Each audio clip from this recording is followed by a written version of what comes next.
today the Browns meet the Ravens. Today you'll see one of the great young runners in the NFL, Jamal Lewis, rookie for the Ravens. The kickoff is next. It's now cleared up in Baltimore. As you see, temperature at kickoff 54 degrees. Humidity very high. Wind will be a bit of a factor, up to 12 miles an hour. The Browns will kick off to start the game. Ready to hit the ball is Phil Dawson, and back deep for the Ravens are Priest Holmes and Corey Harris. And there is Phil Dawson in his second year at the University of Texas. This town is really revved up over a tremendous football team, beginning to emerge as maybe the most powerful in the NFL because of its defense. Here comes Corey Harris across the 20 and the 25, and he's out to about the 26-yard line. As Brent Dilfer now leads the Ravens offense out. He's been hot of late. Dilfer in just his 7th year from Fresno State. As you see, his numbers very impressive, particularly in the last 3 games when he's really been hot. His confidence is way up, and his confidence is contagious. His whole team now responding on offense after they had that scoring drought. As you see, he's been tough in November. Mr. November, maybe. 17-8 career in November. Jamal Lewis running behind the left side of his line. You're going to see that virtually all day because a guy who is the best tackle in football, and some think is the best player in the NFL, Jonathan Ogden at left tackle, he just cleans everything out. As we look now at the Baltimore Ravens, Ogden the All-Pro, Mulatalo's not far behind, Mitchell, Flynn, and Falau, all very good players. Lewis and Gass the backs. Ismail and Johnson the wideouts. Shannon Sharp, the former Bronco, having a very good year. Up to 55 catches. He is in great synchronization with his quarterback, Trent Dilfer. They look to each other a lot on third down. Here is a throw by Dilfer. Ball comes into Kadri Ismail. Low thrown, but caught nicely. And Ismail, with his 40th catch of the year, is head for a 9-yard gain and a Raven first down. We look at the Browns now on defense. Across the front, Courtney Brown, Orpheus Royce, Talon Colonnay, and Keith McKenzie. The linebackers, Jameer Miller, Wally Rayner, and Marty Moore. And in the secondary, Corey Fuller, Ellsworth, Smith, and Anthony Marlborough. A rookie starts today. Starting for the injured Dalen McCutcheon. To the run they go, and right to the rookie Jamal Lewis, who's ahead for about a 4-yard gain across the 40-yard line. Tackled by Marty Moore. You see here, Don, as they begin, they start on both first downs. They hand the ball to Jamal Lewis and just see if that Browns defense can stop him on the run. If they can get 2 to 3 yards on first down, that sets them up for 3rd and 4th down. And obviously there's Kadri Ismail, a guy that came off after his first catch. Hey, you see, banged up an elbow, Steve. Right now it's 2nd down. Where they spot the ball, it's going to be about 8.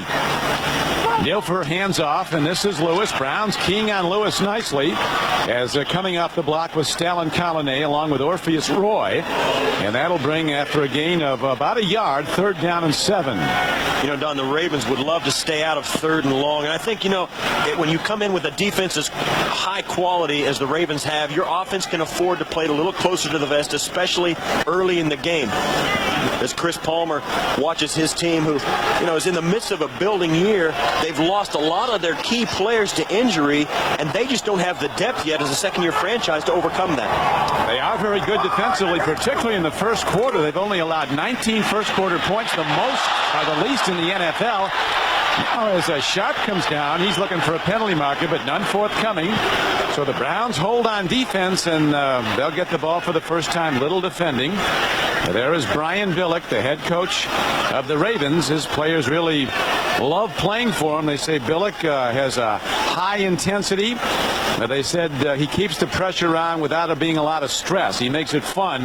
Yeah. And they have really responded to him. Exactly right, Don. They love playing for the guy. You know what? You can tell the players kind of admire him because of the way he handles this team. Back deep is Northcutt, and here is the punt. Kyle Richardson hits the ball very well downfield. Northcutt now signals at the last moment for a fair catch at his 14-yard line. So as the sun breaks through in Baltimore, the Browns come out with their offense after a 45-yard punt. Welcome back to sunny Baltimore. Very good playing conditions. The Browns offense comes out.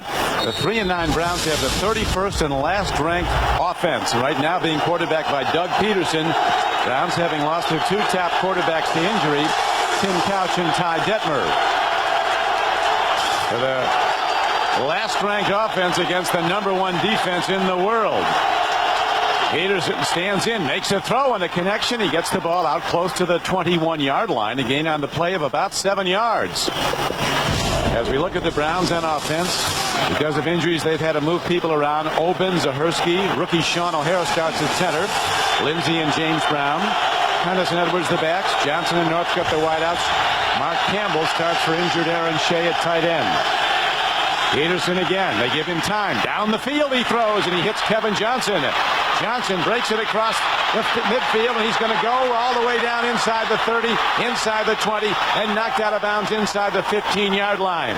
So the last-ranked offense comes right out and punches the number one defense squarely in the mouth with a 64-yard pass play. What the Browns are doing is something they have not shown all year. There's nobody in the backfield.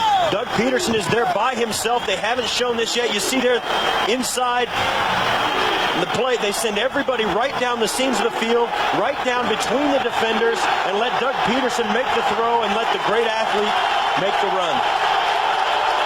Now we'll see if the young Browns can close the deal and get it into the end zone. First and 10 after the 64-yard pass play. Peterson again throws and catches Campbell, and he's down to the 5-yard line. When we met with the Browns yesterday, as Bulware makes the tackle 58. The Browns said they were going to try to spread the field, hit him with quick passes. They've done that. Defensive front, Burnett, Adams, Siragusa, and McCrary. The linebackers, the strength of this unit. Bulware, All-Pro Ray Lewis and Jamie Sharper. The D-backs, Starks and McAllister at the corners. Rod Woodson at one safety along with Tim Herring. Second down and 3 for a first down. Second and 5 for a touchdown. Travis Prentice turns up, turns in. Touchdown, Cleveland. So the Browns take it right down the field, and they look like the number one offense in the NFL. Yeah, all that stuff we said about the defense of the Ravens just went out the window as the Cleveland Browns roll right down the football field. It was all keyed by the Kevin Johnson 64-yard play, but they were not stopped at all on that drive. You watch here, Travis Prentice breaks to the outside, gets away from Rod Woodson and Ray Lewis, and the rest of the way is a cakewalk into the end zone. This Browns team came out, did some things that the Baltimore Raven defense had not seen them do. You can bet next series the Ravens will have a plan. Well, the Browns are the guys that had a plan on that drive, as Peterson was perfect, 3 for 3 throwing the ball for 82 yards, and the rookie from Miami of Ohio, Travis Prentice, on the payoff end. Extra point is up and good. Browns lead 7-0. They'll kick off when we come back to Baltimore. Introducing. What a start for the underdog Browns on the road against the Ravens. In effect, it's the new Browns against the old Browns, and the new Browns came out with some tremendous plays, including the 64-yard quick hitter, the throw from Peterson to Kevin Johnson, and subsequently there's Kevin Johnson. His 45th catch of the year was huge, and then Travis Prentice takes it in. Travis Prentice, a guy who set an NCAA record with 78 touchdowns. That was the longest play against Ohio. The longest play against the Baltimore defense this year by that guy. Dawson kicks off. Spinning kick is hit downfield. Here comes Corey Harris as he breaks it across the 30 and gets out close to the 34-yard line.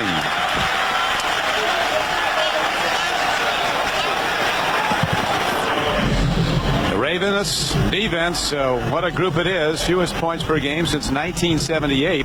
But the shutout was over in a hurry here today, Steve. It certainly was, and the Cleveland Browns came out and weren't intimidated at all. And you can see their reasoning. Hey, they're not intimidated at all. They can let it all hang out on the Browns sideline. They've got nothing to lose. Now we'll see if Trent Dilfer, who's been so effective in the recent games, can get his offense moving.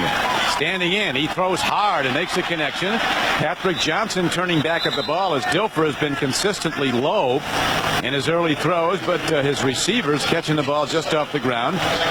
That catch good for 8 yards. A lot of people think Trent Dilfer, as Billick was telling us yesterday, Steve, has got guy in his 30s because he seems to have been around a long time, but he's actually younger at age 28 than the quarterback of Florida State. Yeah, that's amazing. You think about it because you watch Trent Dilfer throughout his career and you get used to seeing him. You think he's been around forever, but the guy's not even 30 years old, and right now he's flourishing in the Baltimore offense. Hand up, Jamal Lewis rakes it, gets across midfield, and takes it down to the 48-yard line. An 11-yard gain for this absolutely brilliant rookie from Tennessee, who was the 5th player picked in the last draft. Ellsworth, 43, made the stop for Cleveland. Yeah, and this is a guy that a lot of people haven't heard about around the country because this defense of the Ravens is so good you only hear about it. But Jamal Lewis is a guy who the defensive coordinator for the Browns, Romeo Crennel, thinks he's as good as Fred Taylor in Jacksonville and just as important to this Raven offense. And he delivers a blow, does Jamal Lewis. He's 5'11", 235, and here he goes again. We talked to Jameer Miller, outside linebacker for the Browns yesterday. They know it's coming at him off the left side of the Ravens line. And he said you just got to try to fight off blocks and get a piece of them. Gang tackle. He said it'd be nice if you could put a brick wall up there over on the left side. But Jameer Miller's a guy who's really one of the key players that the Browns have had since day one. He's a guy that they like to have. He's a leader. He plays hard. He's the first guy to sign an extension for this organization. He really put his stamp of approval as a key player. Says, I'm going to be here and I want to play for this team and we're going to be good. Well, he's been good. Right now, the handoff from Dilfer, and there, this one goes to Priest Holmes as he turns it up and out, and he's ahead down to the 37-yard line, a gain of about 9 yards and a first down. And that touchdown drive, Steve, on the opening sequence, that might have been a slap in the face and a wake-up call. No question about it. The Ravens may get a wake-up call, but for the Browns, this is what they have to do. They've got to move the change, which they did on that opening drive, and they've got to control Jamal Lewis. They've got to stop the run game for the Ravens. And, of course, what Baltimore has to do, pitch a shutout. They haven't done that yet. And Dilfer, just be solid. Don't be spectacular. Get the ball in the hands of the playmakers. They settle down into that power running game. Dilfer with a quick drop makes a throw, and he's off target going to Kadri Ismail. Good to see him back in the game after he had his elbow looked at following an early catch in the game. Incomplete pass, as you see, stopping the clock. 8:01 to go in the first quarter. You know, so many people, Don, talk about third down and third down conversions and how important they are, and they are important. But I think just as importantly is what you do on first down, because the rest of the series, throughout that first down series, is keyed by what you do on that first down. And now the Ravens are starting to throw and pass on first down to make sure that Browns offense stays honest. Rounds off. The defense is now coming up with a big rush. Dilfer gets some time, buys some time with his feet, turns the corner, and is out of bounds inside the 35-yard line. That'll bring up third down and about 3. 5-yard gain on the run. See what some of your favorite players like Jerome Bettis, Javon Curse, Junior Seau, Cordell Stewart, and more have to say in their NFL.com diaries. It's all at NFL.com. Heavy rains in the Baltimore area the last couple of days, but the weather front has blown through. There's now blue skies, temperatures in the high 50s, excellent playing conditions at PSI Net Stadium, one of the great new stadiums in the league. Third down. Dilfer takes a look. He throws, makes a connection, and coming out the flank is Brandon Stokely, the young receiver from Southwest Louisiana. A 7-yard gain, and the Ravens drive on. Yeah, Trent Dilfer has really brought a breath of fresh air to this offense. This team was playing so hard for so long, and they could not score a touchdown game after game. Finally, they make the move at quarterback, and you could just see it walking into their facility, talking to the players. They really have a good feeling about where they're headed, and it's because of Trent Dilfer and his play and the breath he's brought of new life to this offense. Well, last week against the Cowboys, Dilfer hit 75% of his passes, 18 to 24, 2 for touchdowns in a rout of the Cowboys. Jamal Lewis driven back, a tremendous hit by the #1 pick in the last draft, Courtney Brown, the rookie from Penn State, who has 4.5 sacks, but more importantly, he has 22 quarterback hurries, so he's been closing a lot more downs. There is Jamal Lewis, what he's done this year. 75 yards away at the outset of the day from being a 1,000-yard rusher, and he also can catch the ball. You know, we talked about how heavy that the Ravens run toward their left side of their offense. Well, that's one reason they don't run to the right. Courtney Brown's over there and stuffed that play for no gain. That brings up second down and 10. Dilfer takes a look. Again, he comes in low. He's throwing the ball nose down, and I don't know if it's slipping out of his hand or... You can see there something's not right. He threw that ball. He's thrown 3 of them, and they've all dropped to the ground. He's trying to wash something off. You know, it's amazing what's going on. But he knew as soon as he let that ball, that was just a bad throw. And as he lets go of this ball, it just hits the ground about 3 yards in front of the receiver. And he knows that he can't live with it. And look at it. He's looking right at his hand and says, what's the deal? So you got to think either there's something wrong with his hand or something wrong with the football, but he thinks it's his hand. Well, something's got to be right with his hand on this down. 3rd down and almost 10. They keep the drive going. He gets time. He takes a look. He's got a guy. Brandon Stokely down to the 10-yard line. First down Ravens as a 14-yard gain. His dad, Nelson Stokely, a former quarterback at LSU, is his coach in college. These are the exact plays that the Ravens were not able to make for so many games with Tony Banks at quarterback. Trent Dilfer dropping back, converting on 3rd and 10. Again to Stokely, the second 3rd down catch he's had in this drive that kept the drive alive. This is what the Ravens have been able to do in the last 4 games that they weren't able to do early in the season. Stokely came in with only 3 receptions for the season. As you mentioned, Steve, he's got 2 already today. Here is Jamal Lewis taking on tacklers, hiding down inside the 5-yard line. On a 1st and goal from the 10-yard line, he's ahead for 7 yards. Tackled by Corey Fuller. You know, one of the things that's changed for this Ravens offense with Dilfer at quarterback is that, and Dilfer told us this himself, he says, I'm a big believer in all the intangibles. You see there's Jamal Lewis getting the extra yards. That's why the guy's special.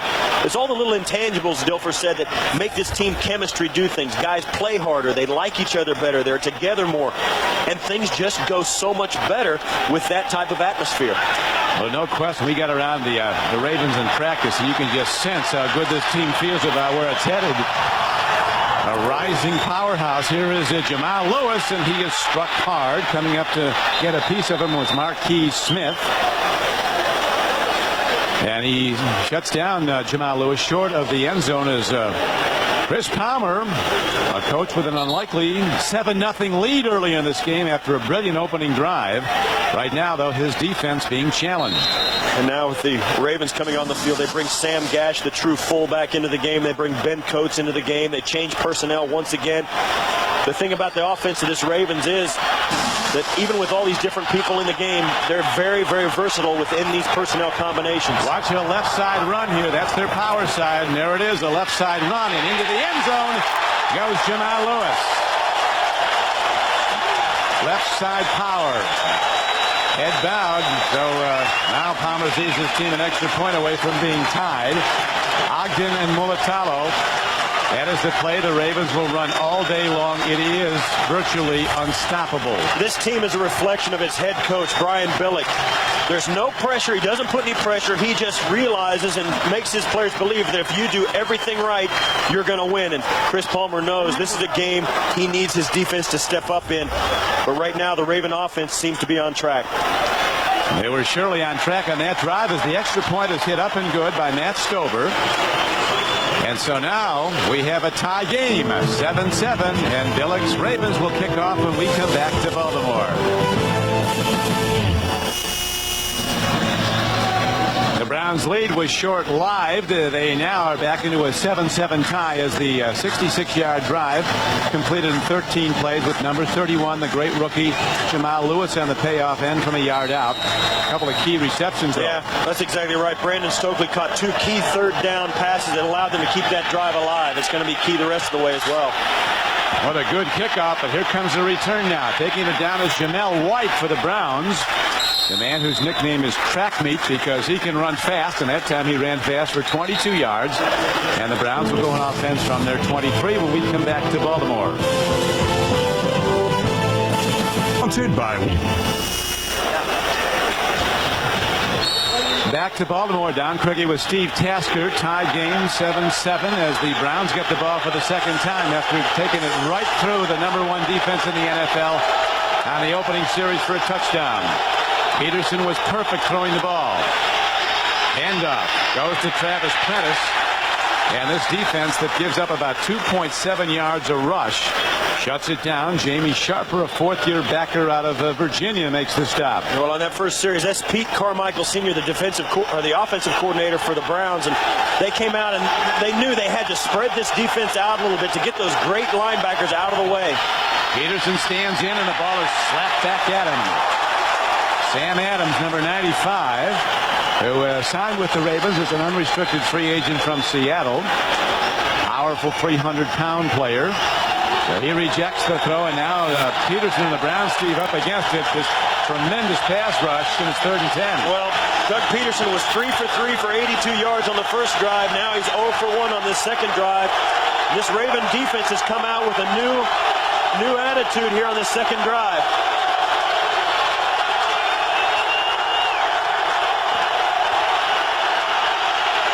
Peterson sidearms the ball, and the tackle is made at the 30, about 3 yards short of the first down. David Patton, a very quick wide receiver, is ahead for 7 yards, but not enough, and the Browns will have to punt. Watch here as they come out. They spread out the Baltimore Ravens, trying to find gaps in the defense. They did this in the running game, and they're also going to do this in the passing game, it looks like. And that's Mike McCrary running all the way from a defensive end spot to come clean up on the tackle. This Raven defense runs all over the football field. And one of the standouts for the Browns on the field, Gardocki, who is the NFL's best punter from a net yardage standpoint, over 38 yards per punt net. Going back to field the ball and taking it and going out of bounds is Jermaine Lewis. Terrific little player from the University of Maryland. A 49-yard punt by Gardocki and no return.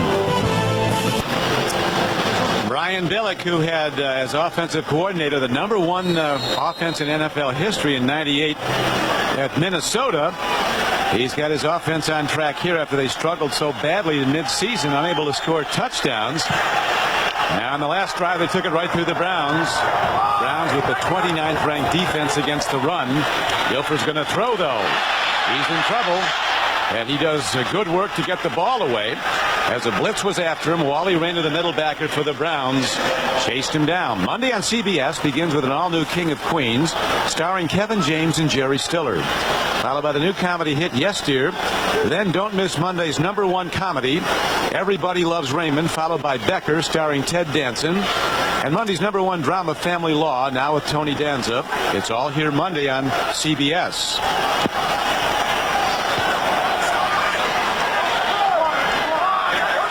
Dilfer on 2nd and 10 takes a look. They pick up the blitz. He makes the throw, and it's completely off target.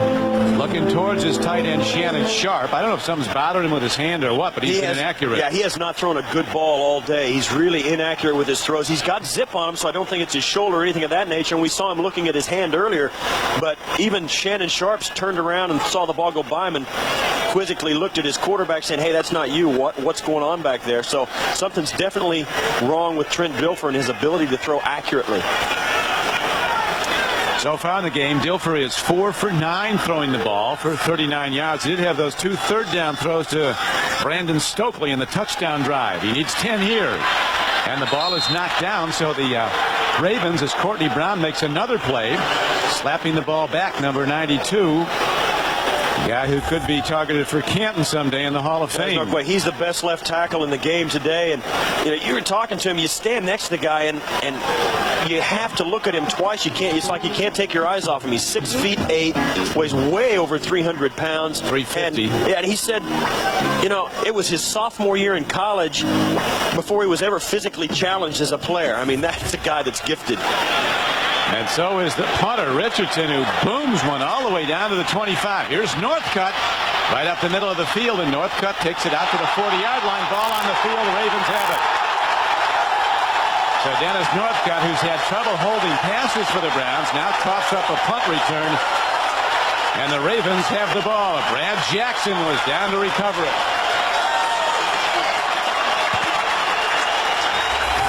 The one thing, rule number 1, for any kicking play is to finish the play with the ball. Even if you don't get a good return, even if something bad happens, if you get tackled for a loss, just make sure that it's your team that finishes with the ball. Dennis Northcutt trying to reach for the extra yard, just tosses the ball out of his hands for the fumble. And that's one thing the Browns cannot do, is turn the ball over. Boy, is that for sure. There is Moore digging in on defense, so they get renewed life. Getting the ball right back, 1st and 10, and here comes Jamal Lewis. Taking on tacklers. Lewis with tremendous power. Talking to Ozzie Newsome, the Cleveland Browns Hall of Fame tight end, who's now director of player operations. Really has done a brilliant job managing this team and its players. He said they found Jamal Lewis, Steve, when they were looking at tape of Peyton Manning at Tennessee. And they saw this freshman come in the game and just really light it up. Then he got a knee injury, and people kind of forgot about him. They said, we tracked him all the way because he was so impressive as a freshman in limited playing time. Yeah, it's amazing, Don. You and I talk about this all the time, about how they find these guys. But you know what? If you're good enough, they'll find you, even if it's as a freshman in college. And Jamal Lewis is that kind of guy. He's had almost 500 yards rushing in his previous 4 games, Jamal Lewis. He gets more now. Look at him bang into tacklers. And Lewis takes it down to the 33-yard line, a gain of 6 yards on the play, and a 1st down for the Ravens. You think about him, when he takes this handoff, you'll watch here as he runs off. Now, he's a fast guy. He's very fast, but watch as he gets into the line of scrimmage. Watch his feet will chop very quickly. He'll take smaller steps, can change directions, can make sure that he can move to where he needs to be faster than the defense reacts. The small, quick feet are sometimes overlooked in a running back over the top of just a flat-out fast guy. Lewis with his 12th carry of the game as he drives ahead on 1st down and takes it inside the 30 down to about the 32-yard line, a gain of 8. Now we go to the NFL Today in New York into Jim Nance. Jim? All right, thank you, Don. Cordell Stewart has thrown a touchdown and now also gone up and over the pile for another one as the Steelers are on the board twice in the first quarter, leading Cincinnati 14-7. Back to Don and Steve. Thank you, Jim. Steelers up against it now, really battling. They got to win out maybe to make the playoffs. It's never easy in this Central Division. This division is blessed with a lot of good teams, very evenly matched teams. Jamal Lewis looks for a gap, finds one. And as you see, Lewis not only has speed and power, but he's also got a lot of common sense running inside the tackles. He's always got 2 arms on the ball. And that'll do it for a quick moving first quarter with the score Baltimore 7 and Cleveland 7. We'll return to Baltimore after these messages. You're watching the NFL on CBS. Following a Browns turnover, the Ravens are on the move again. They scored on their last drive, and now they have the ball positioned. 2 drives ago, they were stopped, punted, and the fumble by Northcutt now gives the Ravens the ball as they have advanced it down inside the 25-yard line. 1st and 10. Dilfer takes a look, makes a throw. Beautifully done. Kadri Ismail inside the 5-yard line and down close to the 4. A 20-yard gain on the play.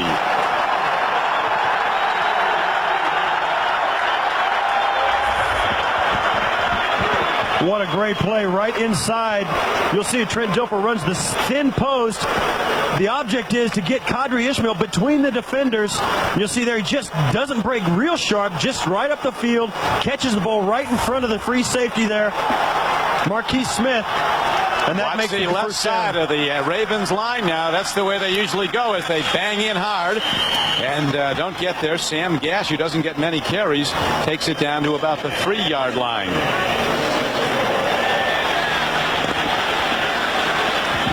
So the Ravens now have 2nd down and goal coming up from about the 2.5-yard line. Ryan Billick sending in the plays. Dilfer had a perfect throw in his last try, that 20-yarder to Kadri Ismail. You can look for him to try and run the football once again. You kind of do something until they stop it. They had good success in the red area last drive running the football. Let's see if they go left with Jamal Lewis. They go play fake, throw, catch, touchdown. Beautifully done. A 2-yard touchdown as they get the ball to Sam Gash. Well, when you fake your best play, you know the defense is going to jump all over it. And that's exactly what happened. Sam Gash going in to blow up for the run play, slips out into the flat. An easy completion for Trent Dilfer for the touchdown. You see there, they've been running left all game. They finally faked the run left. Sam Gash slips out into the flat. You wish they were all that easy as a quarterback. All of a sudden, the Ravens have really taken over the game. Here's the extra point driven through by Stover, one of the best kickers in the history of the National Football League. He'll be headed to Canton someday. And the Ravens take command now, 14-7. Big Sam Gash with just his 4th catch of the year, but it's good for a 2-yard touchdown reception. Actually 1 yard, they're counting it.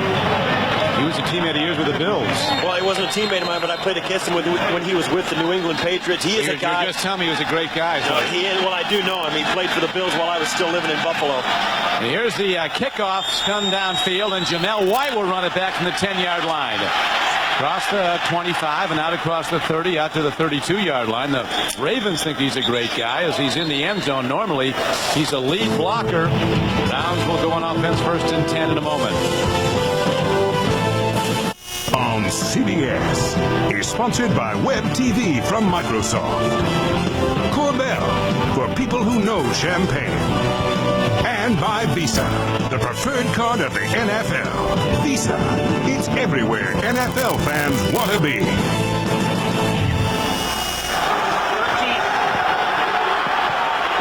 Back to PSI Net Stadium. The Browns, who led 7-0, now down 14-7, 1st and 10. And the heat is on when this Raven defense comes off the ball. Like that. Travis Pettis is stuffed for a loss of 3 yards on the day.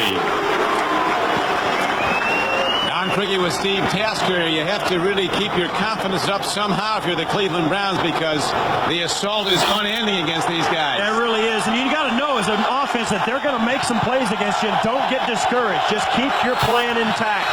Well, that helps when a guy leaves early, although he's signaling that there was motion in the Browns line.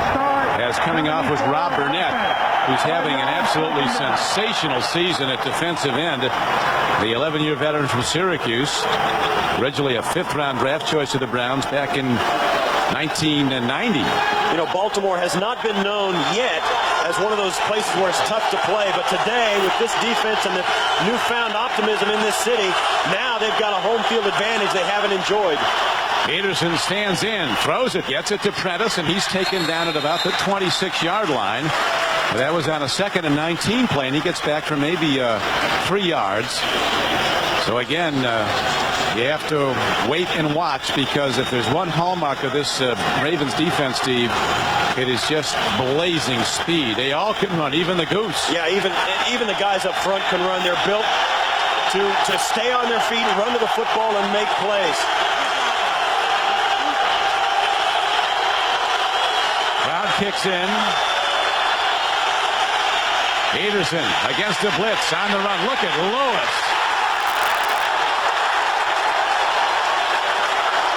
Ray Lewis, phenomenal. His 3rd sack of the year, and he just blows by everybody. As good as the Cleveland Browns looked on their first series, the Baltimore Ravens came out. They take it personally when a team scores a touchdown on them. They do not like it. And they have come out in the last 2 series and just jumped all over the offense of the Cleveland Browns. That opening touchdown drive of the Browns was impressive, but that got some people angry, I think. As the ball is now punted downfield, Gardaki. There comes Lewis, working his way into the Browns coverage, and he advances the ball to the Cleveland 46-yard line. A 47-yard punt and a 7-yard return. Ravens have it when we come back. After several hours of intense negotiating. In the NFL or in any good league, you run a play until somebody can stop it, and so far they haven't done much to stop Jamal Lewis. He's carried 13 times. He's the I-back right now. This time Dilfer takes a look. Long ball. He's got a guy going for it, and it's caught for a touchdown. A thing of beauty, Pat Johnson. A 46-yard touchdown throw. So the Browns' shining moment on that opening drive, all of a sudden it turns into a disaster as the best team totally dominates. Well, one of the things about this Ravens offense, about once or twice every quarter, no matter what, they go deep. And every once in a while, good things happen. That's an excellent play. Excellent play. Patrick Johnson looks back. They're both looking for the football. The defensive back can't keep his balance. Just a great throw, great catch. Nothing fancy about it. Send him deep, throw him the ball, let him make a play, touchdown. He sure made a play. The extra point is up and good. Pat Johnson broke his collarbone on the third day of training camp for the Ravens, and he's a comeback story. He's a burner, undersized at 5'9", 180, but he can run by everybody, and that time he caught it and ran into the end zone. Know my heart. Don't miss this once-in-a-lifetime concert event. Elton John, Greatest Hits Live, Friday. It's all here on CBS. The NFL on CBS is sponsored everything about everything for serious investors. And by the Insider Pizza, new from Pizza Hut. Another one of the best pizzas under one roof.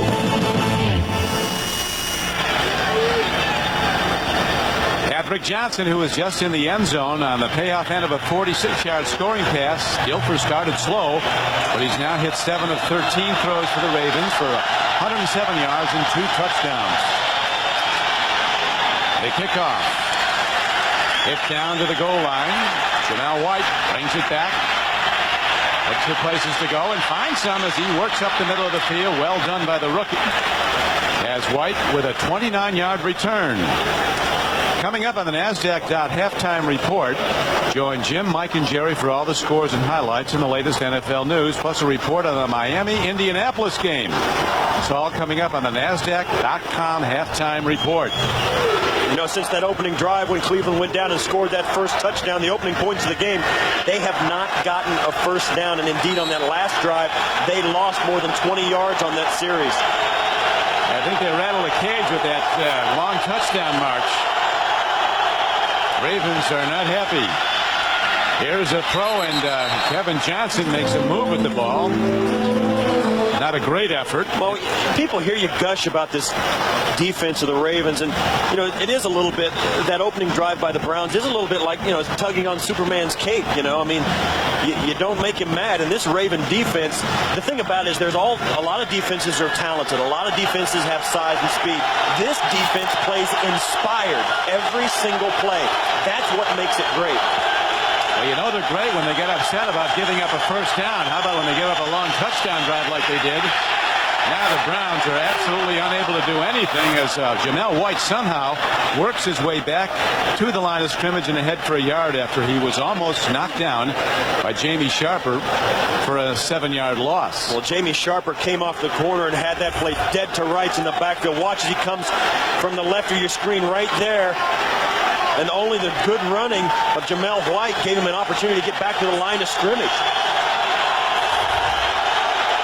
Now Chris Palmer looks out. He sent the play call in, but Doug Peterson like a deer in headlights against this ferocious rush. Here it comes again. Peterson steps up. He gets away from him, then dives to the ground, but got only a yard, and he is now bringing up a 4th down as Rob Burnett, number 90, was through to get him. Also rushing was Michael McCrary, number 99. That's the thing about this defense. You look at them, and they just play like they're angry, like their whole lives depend on every single snap of the ball. You see Mike McCrary grabbing the shoestrings, getting up and diving back on the pile. It's as if they're desperate every single play. Yeah, they show up in ill humor, these Ravens. The punt, a high spiral by Gardocki. Lewis has a penalty markers fired, weaves his way ahead, and a good special teams play by a guy who makes a lot of them, Tarek Saleh, number 40, the leading special teams tackler for the Browns. Bob McElwee's our referee.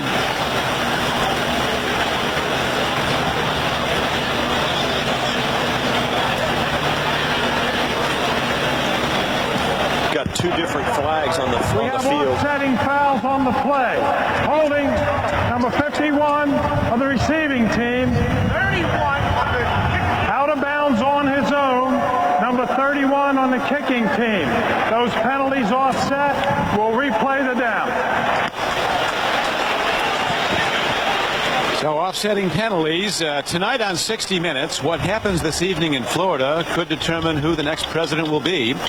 So this is one 60 Minutes you don't want to miss. 60 Minutes tonight. Could be a long 60 minutes today for Chris Palmer and his Browns, the way this game has turned after they took a 7-0 lead. Very difficult to cover 2 punts in a row. We'll see how the Browns can bounce back after running 60 yards and then having to do it again immediately. You made your bones in this league.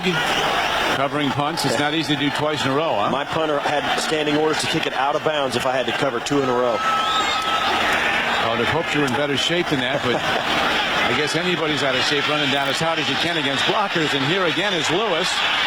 Looking for a gap to go in. Jermaine Lewis is taken down at the 20-yard line. Also in the house today is a former Heisman winner and NFL Hall of Famer, Marcus Allen. We're going to go down to him in a minute as another penalty is thrown as this game a bit in disarray. They get things settled down as the ball is positioned right now at the 21-yard line. Illegal block above the waist in the back, number 51 of the receiving team after the ball was kicked. The receivers will Cornell keep Brown. the ball after the penalty for their foul. First down.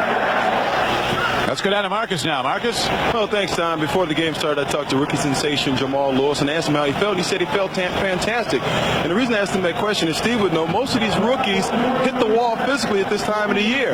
And he said he feels great because he missed most of the training camp because of an elbow injury and the fact that Billick's philosophy is practice smarter and not harder this time of the year certainly paid dividends because he is carrying the ball quite a bit today and he's going to carry it quite a bit down the stretch for the season, guys. Back to you upstairs. Okay, Marcus. Yeah, Jamal Lewis dislocated his elbow about the first practice in July. Missed the first 3 preseason games. But he is quite apparently in great physical shape again. Here he runs the ball, looking for a way to go, and he dives into the left side of the Browns defense. Short gain. Good pursuit. Percy Ellsworth comes across and hits him. Last 2 passes thrown so far in this game have been for touchdowns by Trent Dilfer. And this is what Marcus was talking about. It takes a long time for a rookie to feel comfortable in an offense. You see there the last 4 games, his numbers have improved so much. And Brian Billick is very aware of that. He really tailors his workouts, his preseason, his offseason work to make sure that in November, December, his players are ready to play more football instead of ready to go home for the offseason. Right now, with Lewis in the backfield, the lone back. Dilfer sets up on 2nd down and 7. Right up the middle. And look at this guy come out of the box. What a package of power and speed. Jamal Lewis at 5'11", 235. Just knocks people over, and he's ahead for a 12-yard gain. Let's watch some of the special teams. This is a division game, and you know that these teams don't like each other very much. And you watch right here. Thank you very much. I don't like you either, and if I get you down, I'm going to step on your head. These teams don't like each other, and they act like it. Well, I tell you, the Browns defense doesn't like Jamal Lewis. He's run 64 yards already in this game on 15 carries. As on first down, not much happens. Cleveland shuts it down. Wally Rayner, a very good middle linebacker from Virginia, makes the stop. You talk about this Raven offense, and one of the things about becoming a head coach, as Brian Billick has done lately, and you see there the total offense is heavily in favor of the Ravens, but Billick has learned a lot of things in his stops around the NFL, and one of the things he told us he learned from Dennis Green when he was an offensive coordinator of the Vikings. The assistants wanted these guys in there throwing in the offseason. Dennis said, hey, I don't want these guys throwing good in June. I want them throwing good in November, December. Yeah, he has them pace, so they're in good shape for the stretch run. And the Ravens are at their very best now in November. Lewis, again, you have to really note, Steve, the way he protects the ball. 2 arms on every ball. He doesn't cough it up. Now we go back to Jim Nantz in New York. Thank you, Don. The Buffalo Bills have taken the lead at Tampa. Rob Johnson to Linton. Johnson, though, really getting it done, coming out of the pocket to find his target. 7-3 Buffalo, 2nd quarter. Let's go back to Don and Steve. How about the Bills, Steve? How much do they have this year? Well, they've got a chance. I don't know if they've got the horses to go as far as this Baltimore Raven team has, but they are going to make a run for the playoffs, I think. You remember their last game in Tampa. I don't want to talk about that. That was Super Bowl 25. Here's a throw and a catch. Look at Brandon Stokely.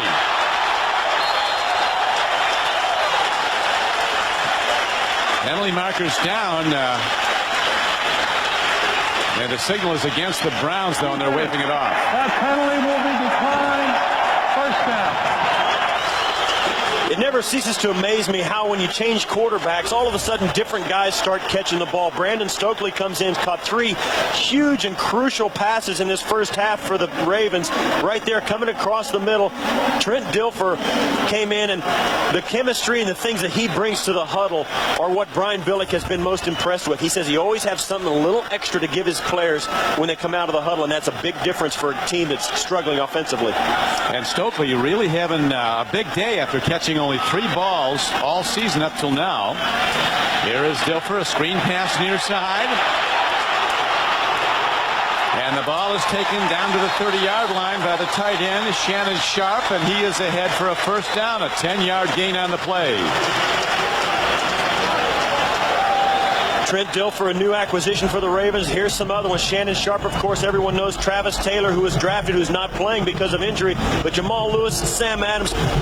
You look down the list of the new players on the Ravens, it's like, wait a minute, it's like a who's who of players. Everybody recognizes these names around the National Football League, and they're all playing for the Ravens. And now in the second half, they're all playing pretty good. Yeah, they've done a masterful job with personnel. I mean, they're just loaded with talent. And I tell you, Billick's got them all playing at their optimum. Here is a driving run into the Browns defense down close to the 26-yard line by Jamal Lewis. Hey, he's putting some miles on today, Jamal Lewis. 18 carries for 72 yards. He's coming off his career day against the Cowboys. He rushed for 187 yards and 28 carries. Yeah, 6.7 a pop. They'd love to keep giving him the ball more, but they don't want to give him the ball too much because they know they've got some key games coming up. This is a Ravens team that's going into the bye week now, which I think is perfect for this football team. They could do with a week off right now, and they're going to make the most of it. Yeah, they have one coming up. The bye week coming up for the Ravens. Dilfer goes over the middle, makes a connection down close to the 20, a yard or so short of a first down. As Sam Gash working into the offense more today. He's got a touchdown reception. Now he gets another ball. And he's another new acquisition that wasn't even on the graphics we showed. This is a Pro Bowl fullback. This is a guy that went to the Pro Bowl and didn't carry the ball one time the entire season. That's how much respect this guy gets around the league. He does everything, and he was a huge acquisition late in the off-season for the Ravens, actually after training camp. Yeah, they have 2 good fullbacks here in Baltimore. One, Femi Ayanbadeo, is out with an injury. Dilfer now 10 of 16 for 153 yards and 2 touchdowns. He's hit his last 6 throws before that, and that was very nearly a pick. Torrey Fuller closing quickly on the ball for the Browns. Yeah, that's one of the things about a quick hitch. When the quarterback comes out, he's got to throw it, but he's got to kind of guess where the receiver's going to be. That's why you have to practice those. And that was just a miscommunication. Trent Dilfer thought Qadry Ismail was going to be in just a little bit different spot than he actually ended up. And now number 3 comes out, Matt Stover, who is absolutely a brilliant field goal kicker. You see he's made 28 of 31 this season. 2 for 3 from 50 plus. This is a 37-yarder on the way. And he just gets it through the upright. It is good. And the Ravens extend their lead to 24-7. Baltimore kicks off, and we come back to Baltimore. Joe Forty, he was the best freshman in the country last year. Now he's probably the best sophomore. Just talking about that guy right there as he kicked the field goal. Matt Stover just doesn't miss kicks. The kickoff, hit downfield. Stover drives it into the end zone, and wisely track meet. And now White elects not to bring it out. This Stover is something in his 11th year out of Louisiana Tech as we look at how the Browns' day has gone. Well, the first offensive, that was their high point right there. And then minus 22 yards and a punt. That's the way it's gone here lately. And this defense now, we'll see if they can keep it up. I mean, let's face it, Chris Palmer's team is struggling a little bit offensively, and this Raven defense plays inspired. We'll see if the Raven defense can keep its edge against a team right now they've got under control. And Steve, since that opening drive, the Browns have minus 12 yards offense, and it could get worse. And this just isn't in the Browns. I mean, these guys can overwhelm anyone. Ask the Cowboys, who were blasted here 27-0 last week. Bulware comes busting through. Peter Bulware out of Florida State with his 7th sack of the year. a Pro Bowl player. One of the things also about this Raven team, and Brian Billick has his personality trait, if he's got you down, he's going to come after you. There's no let up in this football team. Forget about playing for next week, taking it off. They've got 2 weeks off after this game. They want to come out of this game razor sharp. They've lost 20 yards since their opening drive. They have not gained a yard. Indeed, they've lost 20 yards offensively. Well, they got to gain 18 on this drive with 2 downs to do it. 2nd and 18. Peterson timing throw. Broken up. As coming off the corner to break it up on David Patton was Dwayne Starks, who was very close to a pickoff.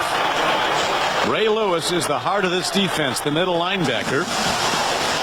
He is year after year the leading tackler for the Ravens. In fact, the last 2 years the leading tackler in the NFL. Yeah, and that's Dwayne Starks you're looking at there. And the Cleveland Browns said these are the best 2 cover cornerbacks they've faced all year, and they've got the best front 7 playing in front of them. You don't want to be Doug Peterson now, standing in, throws the ball. It's almost picked off by Sam Adams, as Peterson is really feeling the heat, trying to get the ball over the middle. It is slapped back by big number 95, Sam Adams.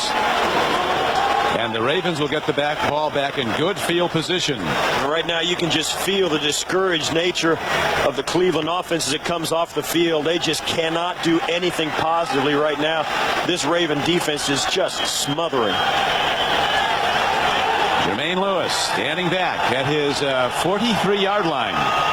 Gardocki left foots the ball. Another great punt by Gardocki. Booms it back from the 42. Lewis looks for a gap and gets out of bounds at about the 45-yard line. They'll spot it at the 44. 47-yard punt and a 9-yard return. Monday on CBS, these attorneys are after a war criminal. But did this man torture and kill millions? See how far one law firm will go to prove his identity. It's an all-new Family Law, Monday on CBS. And if you think that guy there is going to start playing it close to the vest, well, he'll hand the ball off once in a while, but he's still going to go deep once in a while as well. He does not let up offensively, even if he's got a big lead. The Ravens blanked the Browns 12-0 in an earlier meeting at Cleveland Browns Stadium this year. Today they're leading 24-7 and driving for more as Jamal Lewis takes the ball right at Cleveland inside the 40 and down to the 36-yard line. Wally Rayner, the middle backer, number 58, on another stop.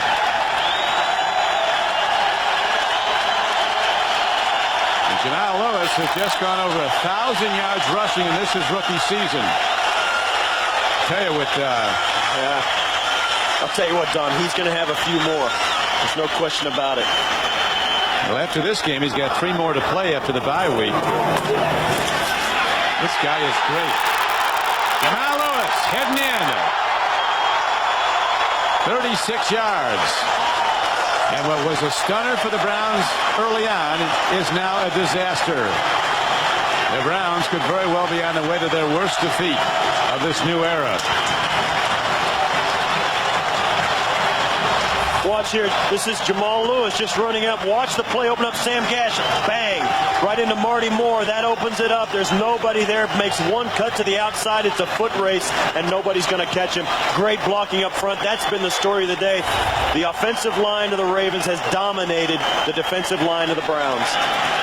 And Jamal Lewis has personally dominated the Browns defense. He's now rushed for 20 carries, 116 yards, and he scored 2 touchdowns. This is his biggest run of the day. Ravens have just taken another step, I believe. They're really rising with every game, and here is Jamel White running the ball across the 20, and he's down at about the 21-yard line.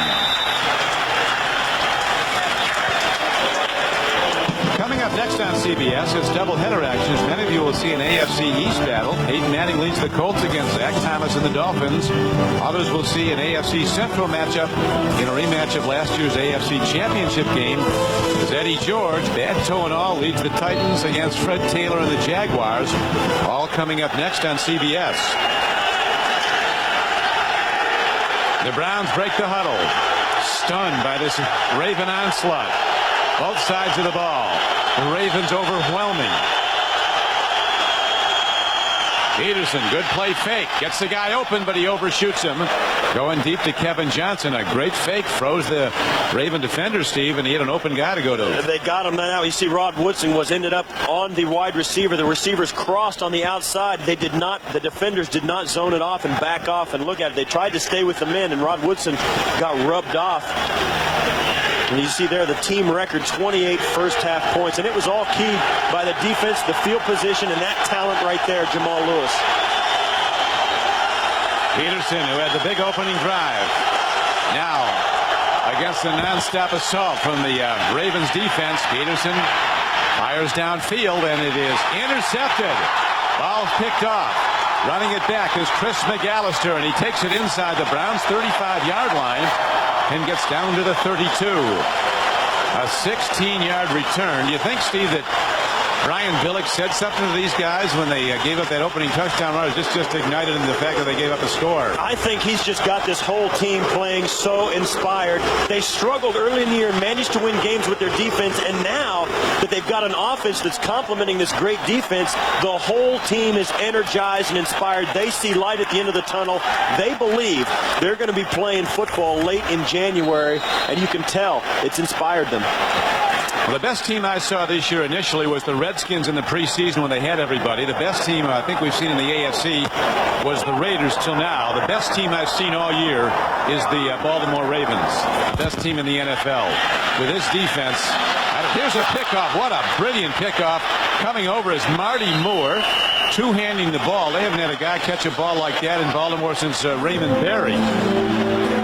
The Hall of Fame receiver for the Colts. That was another bad throw by Trent Dilfer. Watch, this ball has no chance of being caught by his intended receiver. Watch, it comes out. It's right at the ground. How about a catch by Wally Moore? Sensational catch by Marty Moore. The guy's looking like a tight end. And that's one of the things the Browns have been able to do in the last couple of weeks. They've got a lot of turnovers in the last two games, 12, I believe, but they have not capitalized offensively.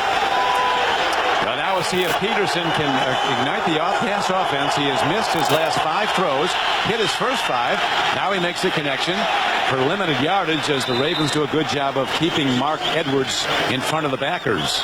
That's right, and there's always something you have to have a little success with, and that right there, it's the short pass. Just get the ball down the field. If you can get the ball out of the quarterback's hands fast enough, even if the guy's tackled when he catches it, you're getting positive yards. And let's face it, Cleveland could use some positive yards right now. Cornell Brown and Ray Lewis combining in that stop. So the ball is advanced, though, on the play out to the 31-yard line. As there's a timeout on the field with 2:05 left to play in the first half. Brian Billick, we're talking to Dilfer about playing for Billick. He said, he keeps the pressure on, but there's no stress. He makes it fun, as we were discussing earlier. This guy knows how to motivate a team. Yeah, they're having a little chuckle right there on the sideline. They know they've got this game in hand, but they've got some things they want to get done today still. And I think one of the things he likes about Dilfer is that Dilfer likes about Billick, that is his details. He takes care of the details. He's a guy that knows how to handle quarterbacks. They have not had a playoff game in the city of Baltimore, an NFL playoff game, in 23 years. But the good times are starting to roll again here as throw to the flat. Nicely done. Connection made. And do the Browns have a first down? They're very close to it. On 2nd down and 7. David Patton coming down with the ball as the linesman comes in. We take a break in the action while they take a look. Well, he played in it when he played for the Naval Academy. You mean some referees were actually players? I always thought those guys had never even seen a ball game before they walked in the stadium. I sat down and talked with him. He said, "How are you doing on this broadcasting stuff? Are you're a rules expert now?" And I said, "I wasn't a rules expert as a player. It never stopped me." Third down, the Browns in that last play were just short. They have inches to go on 3rd down. Will they try a quarterback sneak? They have an open backfield. They do. The linesman comes in. It's if Doug Peterson, if he got the first down, he did it by the nose of the ball.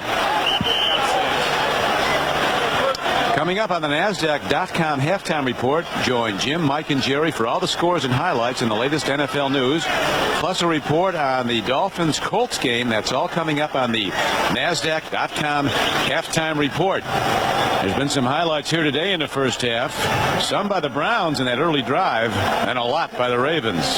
Yeah, it's turning into a game. You know, sometimes on paper these games look like overmatches, but you never know. And today the Browns came in, hit the Ravens right in the mouth. 30-second time.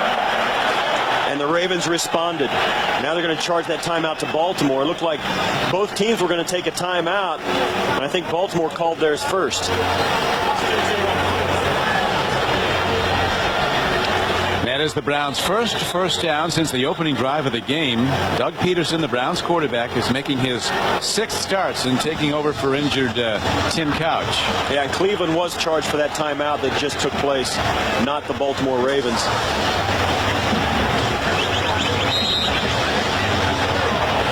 So the Browns now break the huddle with a first down, well earned, a long time coming at their 38-yard line. 1:50 to go in the half.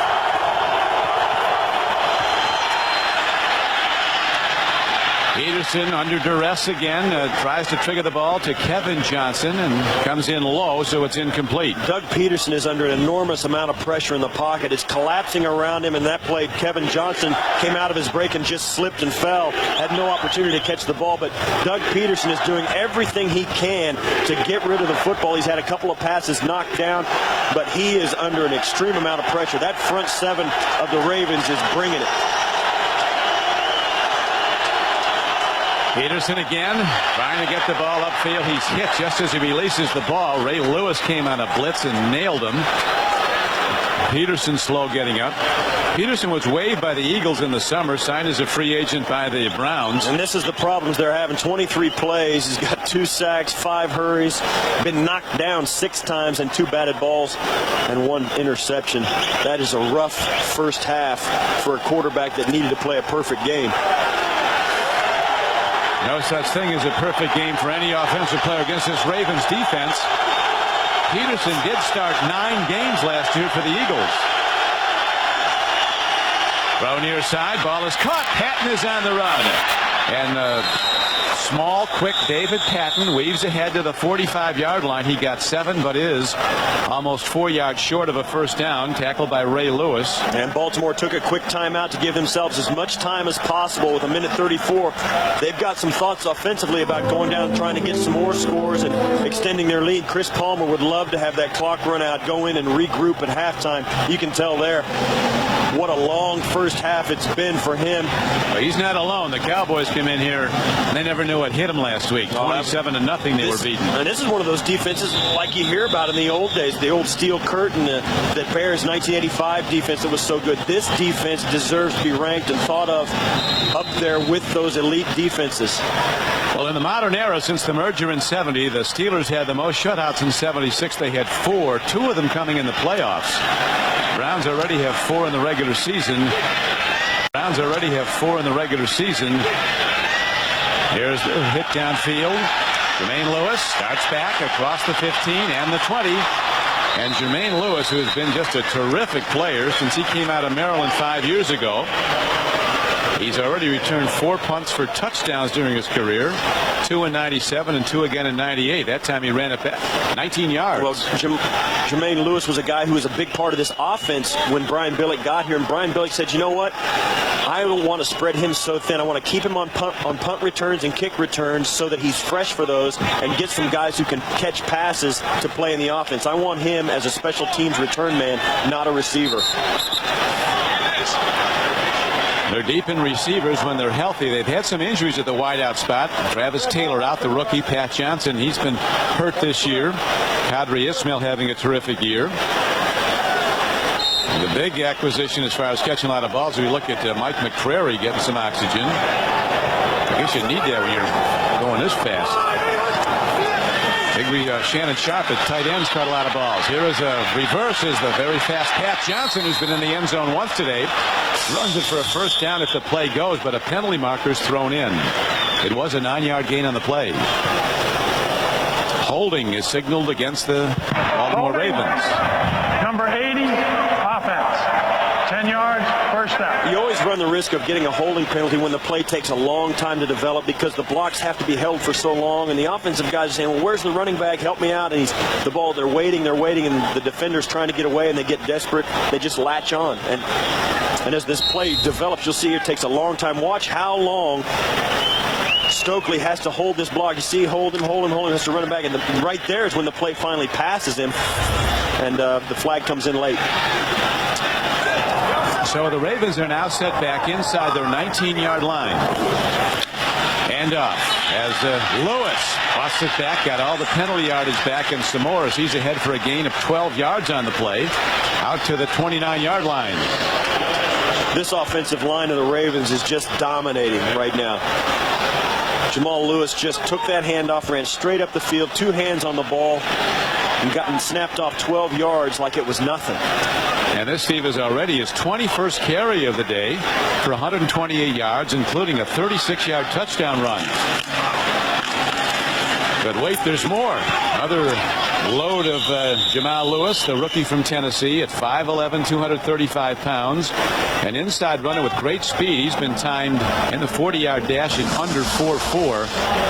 Very few players, even in the NFL, the highest level of football, that can run under 4.4. Well, not at 230 pounds, too. I mean, this is a guy that's got it all. He runs, and we mentioned a few minutes ago, when he changes direction, how he chops his steps, shortens his stride a little bit.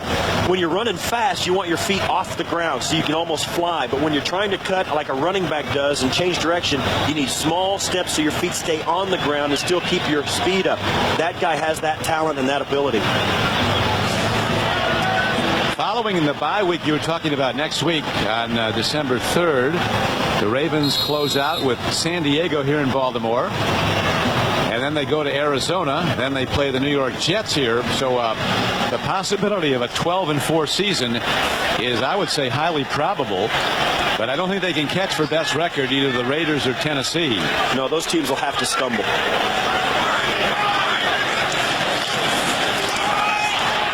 Lewis right at the Browns on 3rd down and about 4. He's ahead for a gain of 5 yards, taken down by Marquise Smith. As the Ravens now just going into the clock mode, letting the clock run. They're calling the Ravens over. Back to the birdcage for halftime. Yeah, they're going to go in, call it a half, say, nice job, that's enough, guys. We're not going to go for it now. Let's not get crazy. And why should you? 31-7 in the first half. Completely dominating performance by the Ravens and that guy, Jamal Lewis. And now let's go down to the field to Marcus Allen. Marcus? Hey, Don, thanks. I'm down here with head coach Brian Billick. Are you aware that in the first half that's the most points you guys ever scored? That has to please you. Yeah, I mean, the fact that, we started out, unfortunately, they got that early play and got the lead. And I hate the term, the cliche, a wake-up call, but I think it did kind of slap our guys in the face and got us started right. All right, Coach. Appreciate you joining us. Good luck second half. Back upstairs is Don and Steve. Thank you, Marcus. That is the end of the first half with the score. The Ravens 31, the Browns 7. Now we're going to be going to Jim Nance in New York after these messages. The kickoff by Stover is hit downfield, and here comes Jamel White. He is across the 25 and gets to the 27-yard line as the Ravens special teamers come calling. Coming down there was 56 Anthony Davis, and O.J. Briggins was also on the stop.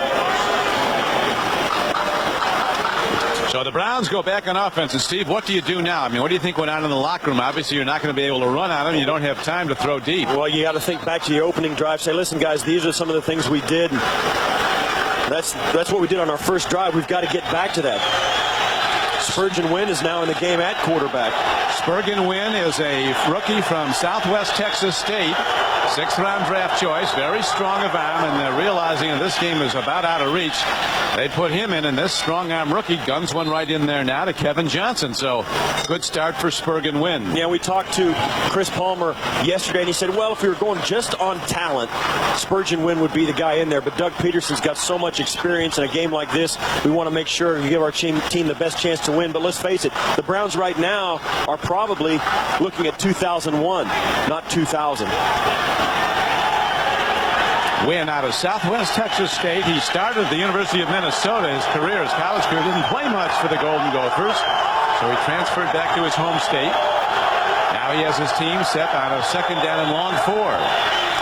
Open backfield. He's going to be throwing every down. Loses the ball.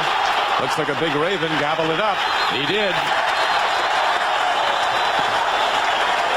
So for the Browns, a bad situation gets worse as the Ravens come in and wrap the rookie, knock the ball free, and Chris Palmer and his staff helpless to look on, do anything but admire the greatness of this defense. One of the things he did, Spurgeon Wynn pointed at the guy that actually came off the corner right there. He pointed at Cornell Brown and said, if he comes, break your route off. Well, Cornell Brown came off the corner. Spurgeon Wynn tried to throw the ball but couldn't get rid of it fast enough to find his receiver, who was also breaking his route off in spite of the blitz. And Spurgeon Wynn there coming in. That's a tough way to start your NFL career against this Raven defense.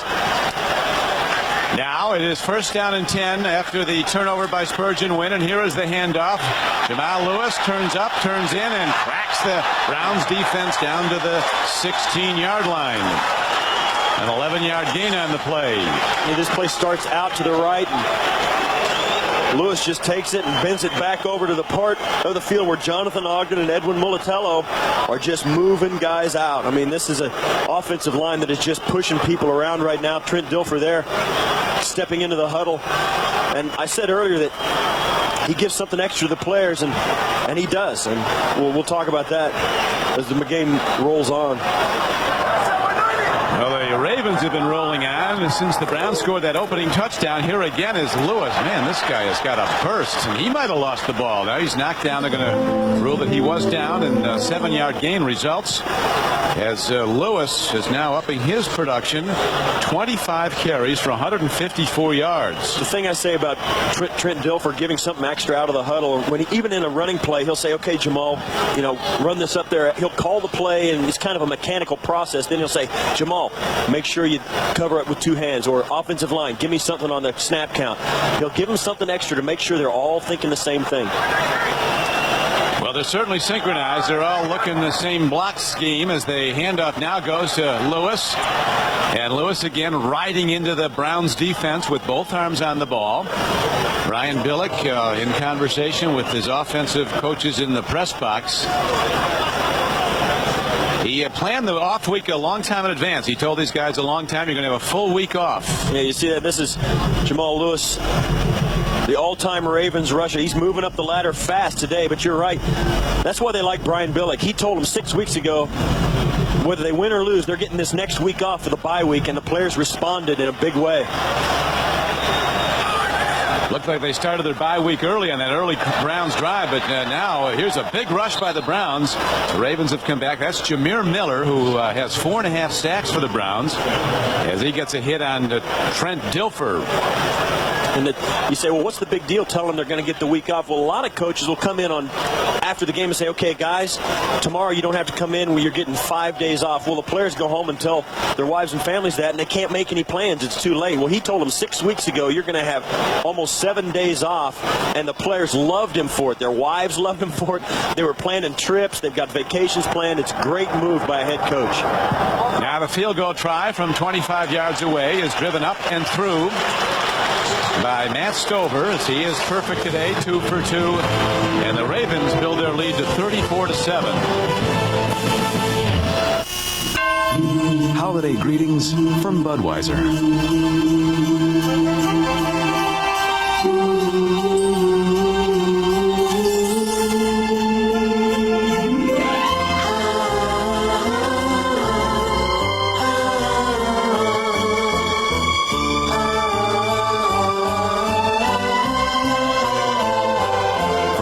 To yours, we wish you a very safe and happy holiday season.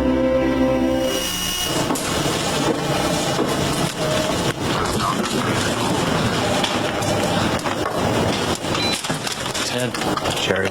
Put your resume on Monster.com and see the kind of attention you get. This weekend at Zales, the diamond store, this exquisite 6-carat diamond line bracelet is just $9.99. At Zales stores nationwide or shop online at Zales.com.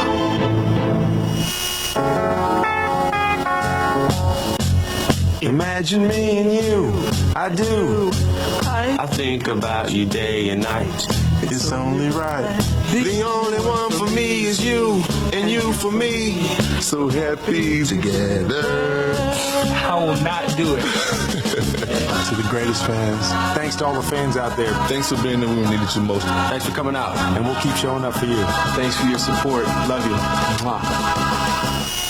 Tuesday on 60 Minutes 2. Not since the gold rush has this kind of treasure showed up. The buried riches of a place called Treasure Island. Tuesday at 9, 8 Central. Back to Baltimore. Don Craigie with Steve Tasker and Marcus Allen as the Ravens, after the field goal by Stover, kick it off. Driving it deep into the end zone, and Janelle White is wisely cautioned not to bring it out. They'll take the touchback, and the Browns will start from their 20. So now Brent Dilfer cheering the special teams play. They got it all working here in Baltimore. Stunner. Sprint PCS, the clear alternative to cellular. And by American Express. With private payments from American Express, you can shop securely online.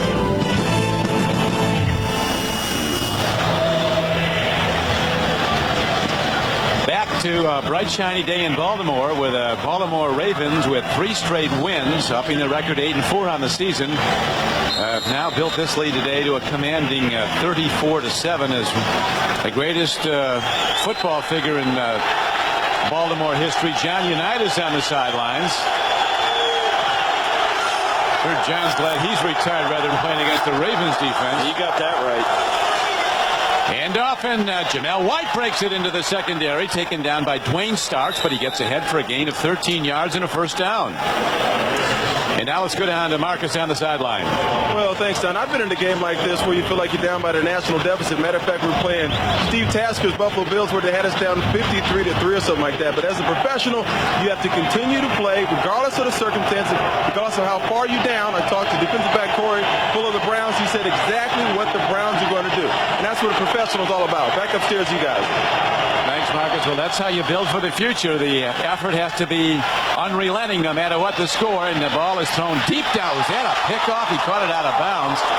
There's the best catch of the day by Dwayne Starks, albeit on the white line, as the long ball was thrown at David Patton. Spurgeon win with a long ball arm. That's right. He does have a strong arm. I was talking about what Marcus said. I was on the field in that 51-3 game, but that was a different team than the one we're seeing today. That team that I played on was a hey, the best defense is a good offense. This Raven team is the best defense wins. I mean, they have got a defense that can win games by itself, and you never see that. Look at that yardage difference since the first quarter. Here comes the rush now as the Ravens dig in.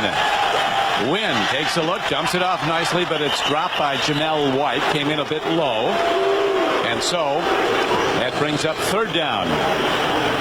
They gave the goose call. Big Tony Siragusa, the defensive tackle, got the rush on. There must be 2 number 52s out there. That Ray Lewis is here, there, and everywhere. You're exactly right. They got, you hear him called a lot of things, throwback linebacker, like an old school linebacker. I think the guy's state of the art. I think he's cutting edge technology. The number 1 pick of the Ravens back in '96. Lewis can run with the defensive backs. He's that fast. 250-pound middle backer. Here he comes. Lewis with his second sack of the day. We talked about his speed, and he gives us an illustration. Wow. There's not much you can say. They bring the heat. They know they're going to have to throw the football. They put their ears back and rush the passer. You see Bailey coming on the outside and Lewis coming on the inside. And at the end, Mike McCrary goes low. They hit him with 3 different guys in the back of the pocket. You can't throw the football like that. Yardaki now drops back to his 10-yard line. He hits an unbelievable punt, driving Starks all the way back to the 21. And Starks with both arms on the ball. They teach that here. The Ravens don't cough the ball up because the people who carry it, whether they be returners or from scrimmage, they all have 2 arms on the ball. And there is John Unitas. Nobody's ever played the position better. You know me? Probably not. In my daily life, I like to be recognized. Hi. When I shop on the internet, I prefer a little privacy. Which is why I use the American Express card. With private payments, I get the security of a unique number created for each purchase I make. It's just one of the ways American Express helps me protect my identity online. And soon they'll even help me surf the net anonymously, giving me the recognition I'm looking for. None. American Express. Don't leave home pages without it. A typical day for the IT manager. Everyone wants everything now. Luckily, CDW, your direct solutions provider, can custom configure computing solutions from 50,000 top name products. Like the HP Color LaserJet 4500. With the exceptional color quality and reliability of Hewlett-Packard Solutions, CDW will never leave you hanging. HP and CDW, the smart call.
Early play and got the lead. And I hate the term, the cliche, a wake-up call, but I think it did kind of slap our guys in the face and got us started right. All right, Coach, appreciate you joining us. Good luck second half.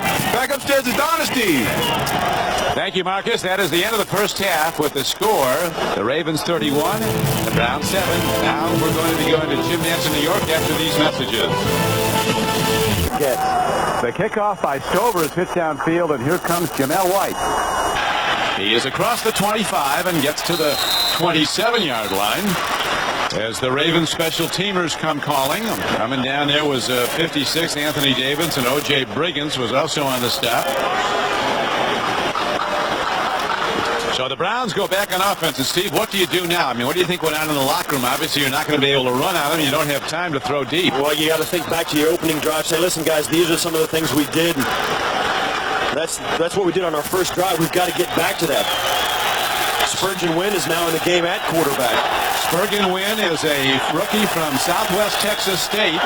6th-round draft choice. Very strong about him, and they're realizing that this game is about out of reach.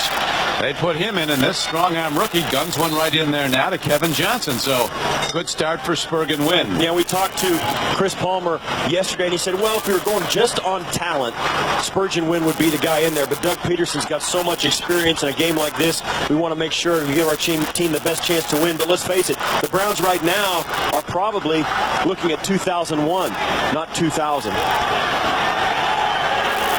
Wynn out of Southwest Texas State. He started at the University of Minnesota. His career, his college career, didn't play much for the Golden Gophers. So he transferred back to his home state. Now he has his team set on a 2nd down and long 4. Open backfield. He's going to be throwing every down. Loses the ball. Looks like a big Raven gobbled it up. He did. So for the Browns, a bad situation gets worse as the Ravens come in and wrap the rookie, knock the ball free, and Chris Palmer and his staff helpless to look at and do anything but admire the greatness of this defense. Well, one of the things he did, Spurgeon Wynn pointed at the guy that actually came off the corner right there. He pointed at Cornell Brown and said, if he comes, break your route off. Well, Cornell Brown came off the corner. Spurgeon Wynn tried to throw the ball but couldn't get rid of it fast enough to find his receiver, who was also breaking his route off in spite of the blitz. And Spurgeon Wynn there coming in. That's a tough way to start your NFL career against this Raven defense. Now it is 1st down and 10 after the turnover by Spurgeon Wynn, and here is the handoff. Jamal Lewis turns up, turns in, and cracks the Browns defense down to the 16-yard line. An 11-yard gain on the play. Yeah, this play starts out to the right, and Lewis just takes it and bends it back over to the part of the field where Jonathan Ogden and Edwin Mulatello are just moving guys out. I mean, this is an offensive line that is just pushing people around right now. Trent Dilfer there stepping into the huddle. And I said earlier that he gives something extra to the players, and he does. And we'll talk about that as the game rolls on. Well, the Ravens have been rolling on since the Browns scored that opening touchdown. Here again is Lewis. Man, this guy has got a burst, and he might have lost the ball. Now he's knocked down. They're going to rule that he was down, and a 7-yard gain results as Lewis is now upping his production. 25 carries for 154 yards. The thing I say about Trent Dilfer giving something extra out of the huddle, even in a running play, he'll say, okay, Jamal, run this up there. He'll call the play, and it's kind of a mechanical process. Then he'll say, Jamal, make sure you cover it with 2 hands, or offensive line, give me something on the snap count. He'll give them something extra to make sure they're all thinking the same thing. Well, they're certainly synchronized. They're all looking the same block scheme as the handoff now goes to Lewis. And Lewis again riding into the Browns defense with both arms on the ball. Brian Billick in conversation with his offensive coaches in the press box. He planned the off week a long time in advance. He told these guys a long time, you're going to have a full week off. Yeah, you see that? This is Jamal Lewis, the all-time Ravens rusher. He's moving up the ladder fast today, but you're right. That's why they like Brian Billick. He told them 6 weeks ago, whether they win or lose, they're getting this next week off for the bye week, and the players responded in a big way.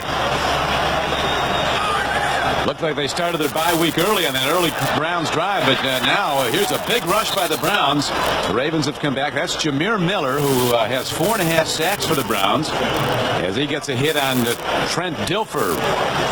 And that you say, well, what's the big deal telling them they're going to get the week off? Well, a lot of coaches will come in on after the game and say, okay, guys, tomorrow you don't have to come in where you're getting 5 days off. Well, the players go home and tell their wives and families that, and they can't make any plans. It's too late. Well, he told them 6 weeks ago you're going to have almost 7 days off, and the players loved him for it. Their wives loved him for it.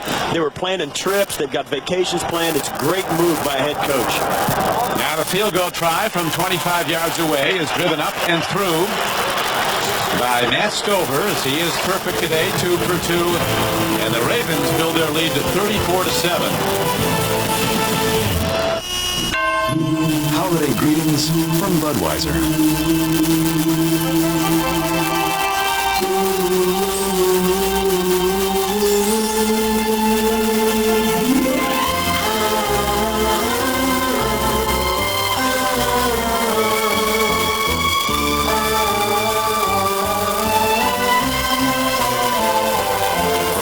To yours, we wish you a very safe and happy holiday season.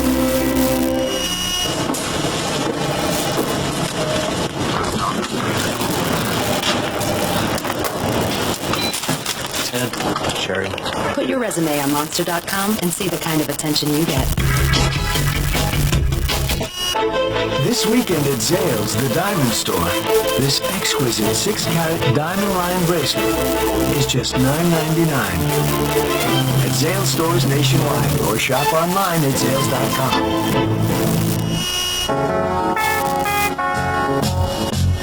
Imagine me and you, I do. I think about you day and night. It's only right. The only one for me is you, and you for me. So happy together. I will not do it. To the greatest fans. Thanks to all the fans out there. Thanks for being the we needed you most. Thanks for coming out, and we'll keep showing up for you. Thanks for your support. Love you. Mwah. Tuesday on 60 Minutes 2. Not since the gold rush has this kind of treasure showed up. The buried riches of a place called Treasure Island. Tuesday at 9, 8 Central. This time. Back to Baltimore. Don Quiggy with Steve Tasker and Marcus Allen as the Ravens, after the field goal by Stover, kick it off. Driving it deep into the end zone, and Janelle White is wisely cautioned not to bring it out. They'll take the touchback, and the Browns will start from their 20.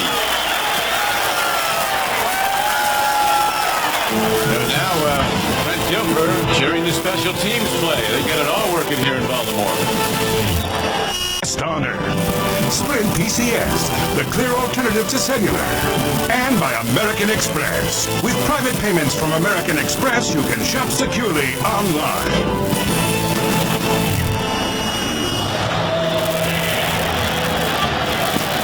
Back to a bright, shiny day in Baltimore with Baltimore Ravens with 3 straight wins, upping the record 8-4 on the season.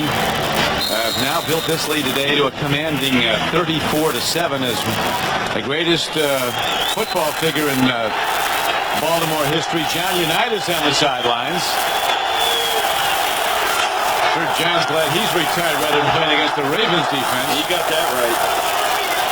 And off, and Janelle White breaks it into the secondary, taken down by Dwayne Starks, but he gets ahead for a gain of 13 yards and a first down. And now let's go down to Marcus on the sideline.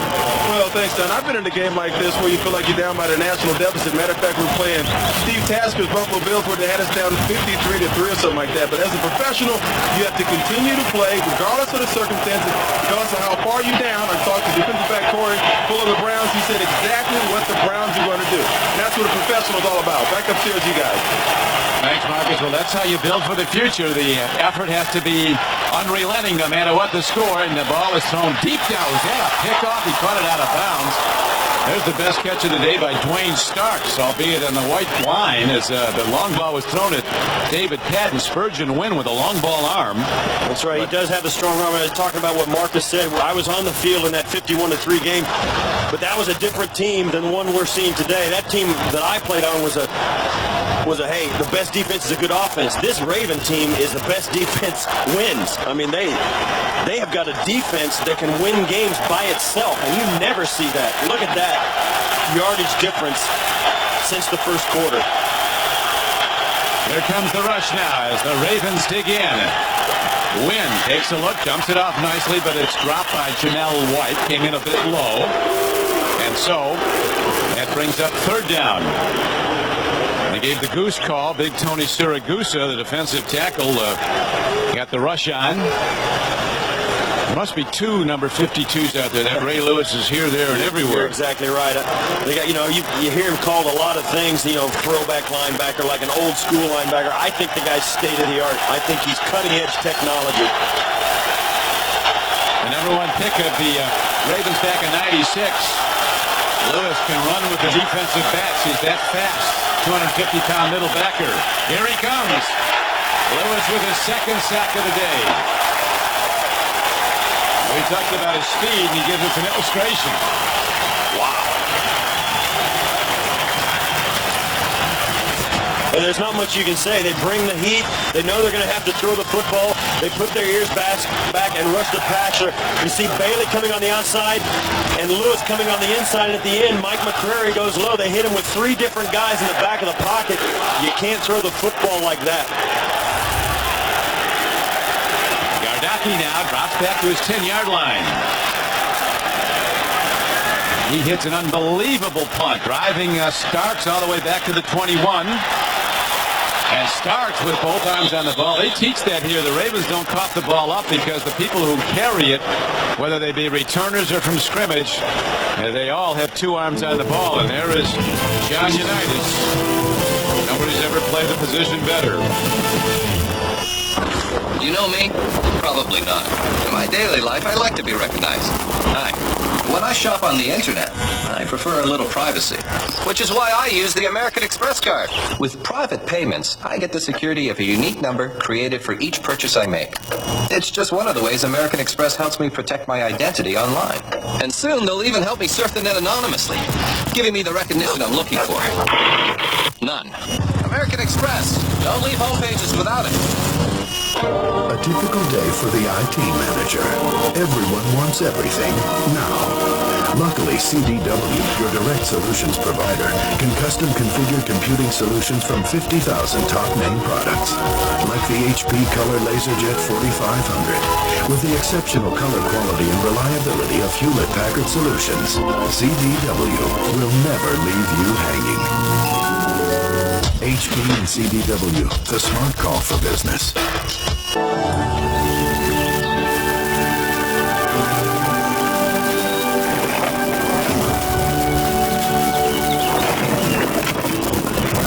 Need sports equipment? Go to MVP.com. All the best gear, all the best brands, and insight to help you play your best.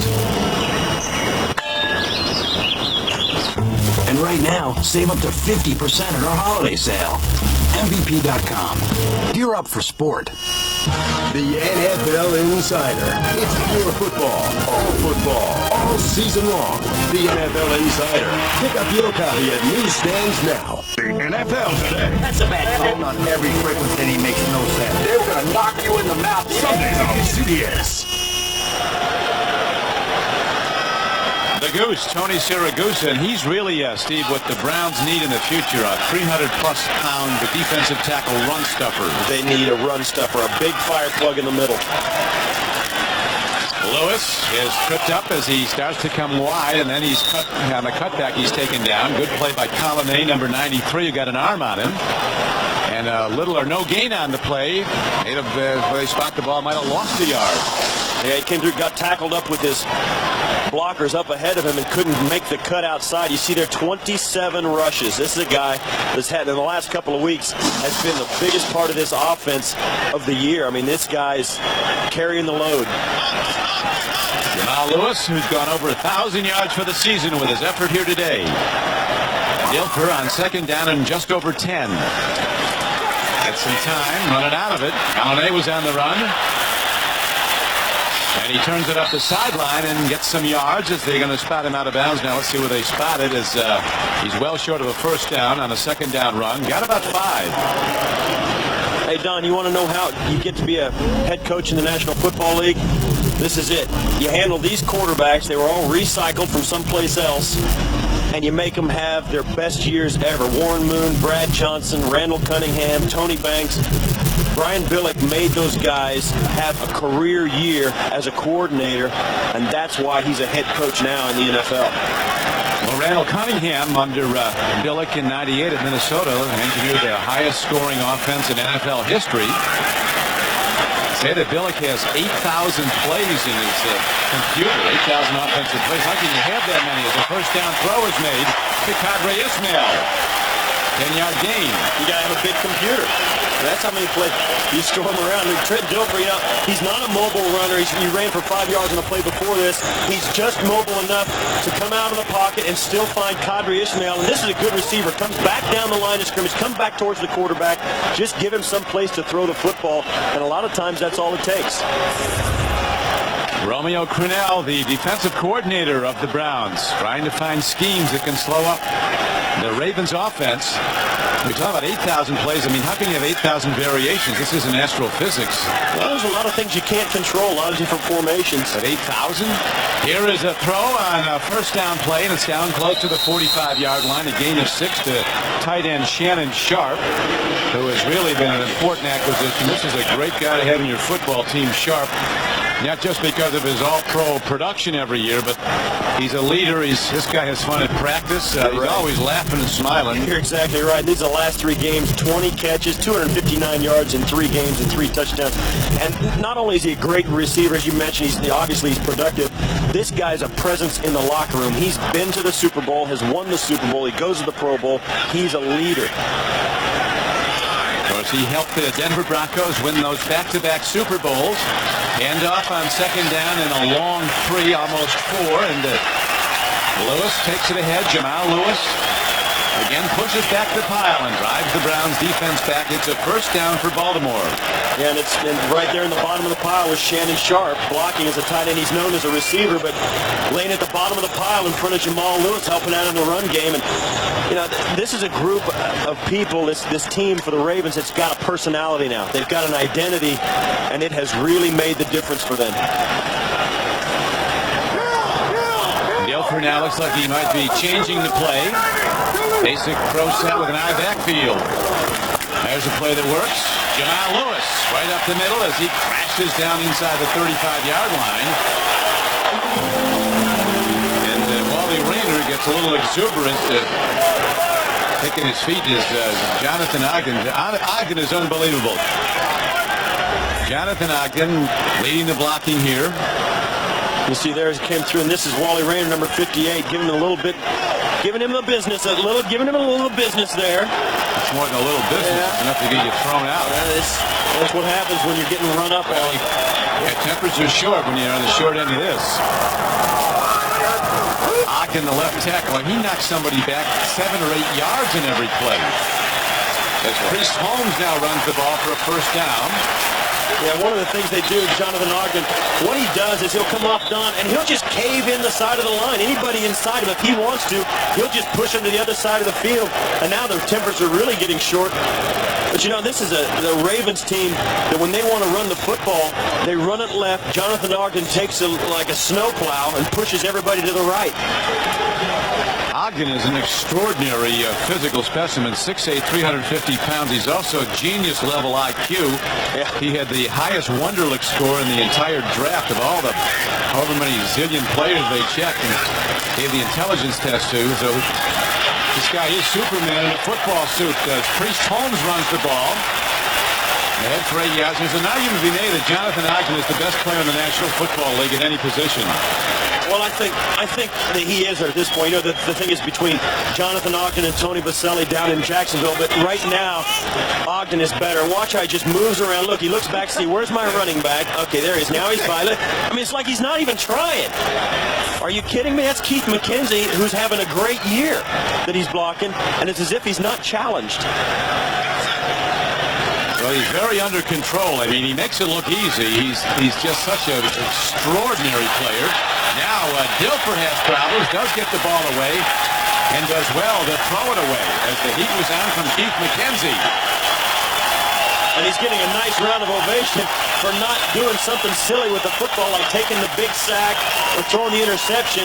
The fans appreciate that because so often in the National Football League, being a quarterback isn't so much about the plays you make, but it's about the decisions you make. And that was a good decision by Trent Dilfer. Our producer today for CBS Sports is Jim Rickoff. Our director, Kathy Barretto. The executive producers of the NFL on CBS are Sean McManus and Terry Ewert. Coming to you today from PSI Net Stadium. A bright sunny day after rain this morning and a lot of rain yesterday. And here is Dilfer. Sunshine throw is extending to the ball is Brandon Stokely. He was open, but the ball comes in a bit long. And Stokely ran a great route to the corner, and Dilfer just couldn't put it in his lap. Trent Dilfer came back, thought he had the touchdown, but it's so difficult on this route. When a receiver comes out, there's two things he has to know. How far the ball is thrown right into your living room in this case, and what angle the receiver comes out of his break. Just outside the boundaries. You see there, extension, couldn't bring it in. He's made a couple of key catches, but couldn't get that one done. And that brings out the place kicker again, Matt Stover. That guy doesn't miss. As close to a sure thing as there is. That was a 38-yarder by Stover. And the Ravens move on, rolling to a 37-7 lead. For an unexpectedly close shave guaranteed. Put it to the test. And by Fujitsu, the possibilities are infinite.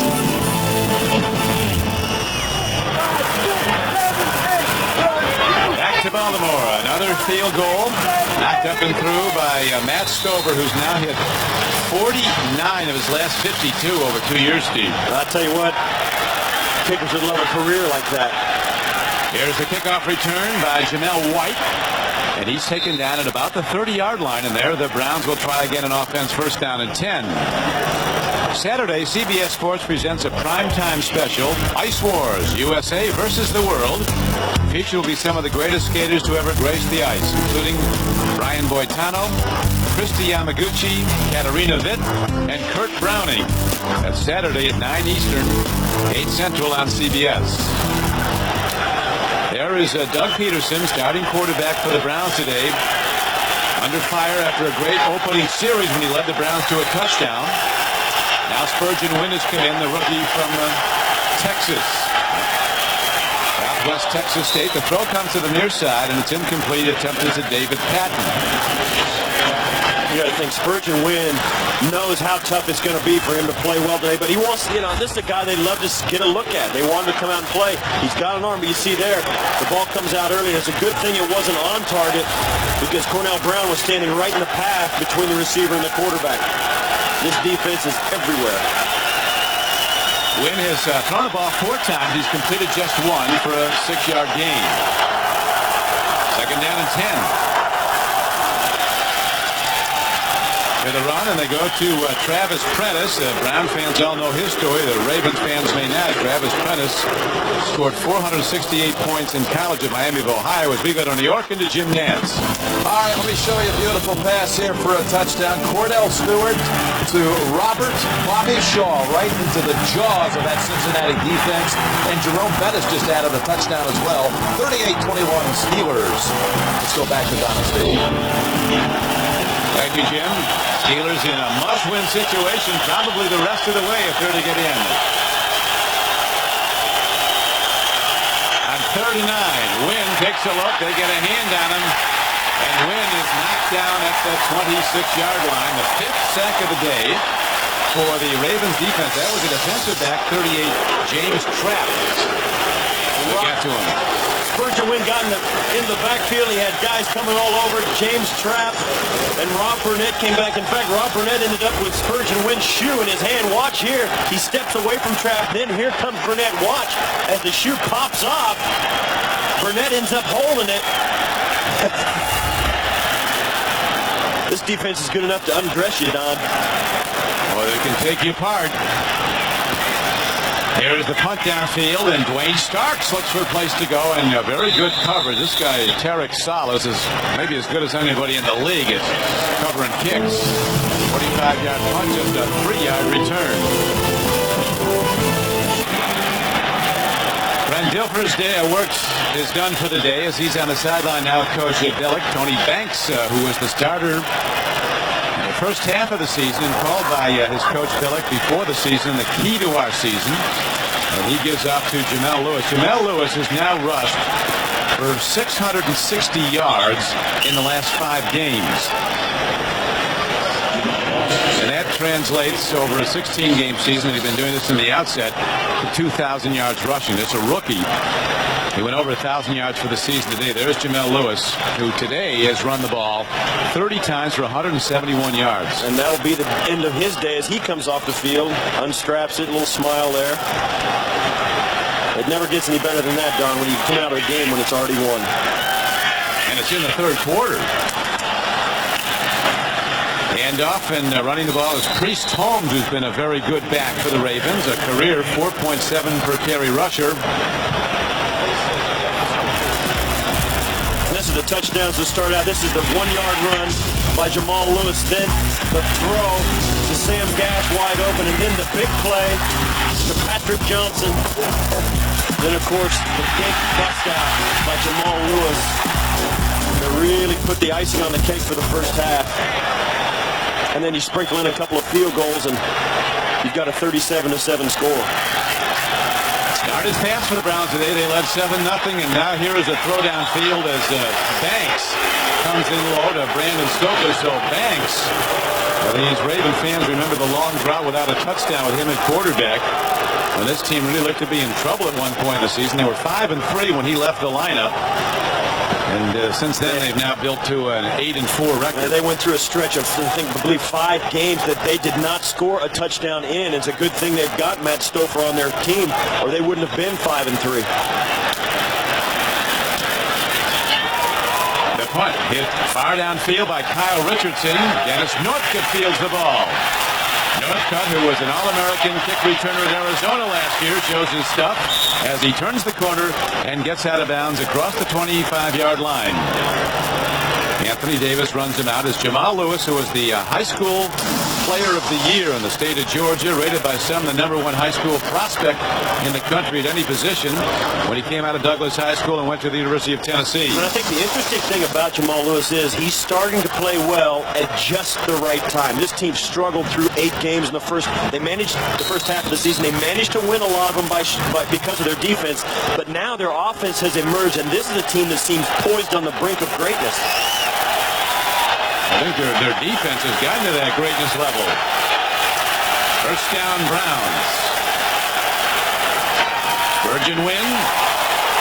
Cocks his arm, ready to unload, and bang. A big-time hit by McCrary, now with 5.5 sacks. 6th sack of the day as we go back to Jim Nantz in New York. All right, thank you, Don. The Bills were driving, trying to overtake Tampa Bay. Johnson to Peerless Price across the middle. They'll fight for extra yards and cough it up. Ryan Kelly recovers for the Bucs, who cling to a 3-point lead. Back to Don and Steve. Peerless Price has already cost the Bills 1 game this year, fumbling. He struggled in that, and you can expect maybe he'll sit down. 2nd and long yardage. 2nd and 19. The throw and the catch to Mark Campbell, the young tight end from Michigan. And he is ahead for a gain of 17 yards on the play. That'll bring up 3rd down and about 3. And Mark Campbell getting his opportunity to start today in place of Aaron Shea, who's out with an injury. Mark Campbell, and as a player, you know the team's struggling, but Mark Campbell and for Spurgeon Wynn and some of these guys, this is their opportunity to step up and play against one of the best defenses in the league. They want to play well. They've got something to prove not only to themselves, but also the Browns. Wynn's going to have to hurry his throw. A 3-step drop. There it is. 1, 2, 3. Bang. Here's the throw, and the catch is made. First down. As the ball is taken in by David Patton. Well done by the young Browns quarterback. As James Trapp is there to quickly hit the receiver, but it is a 3-yard gain and a first down for Cleveland. That's right. You have a little success. Spurgeon Wynn hits the receiver, and then you have to pay the price. And I think that's one thing you notice about this Raven defense.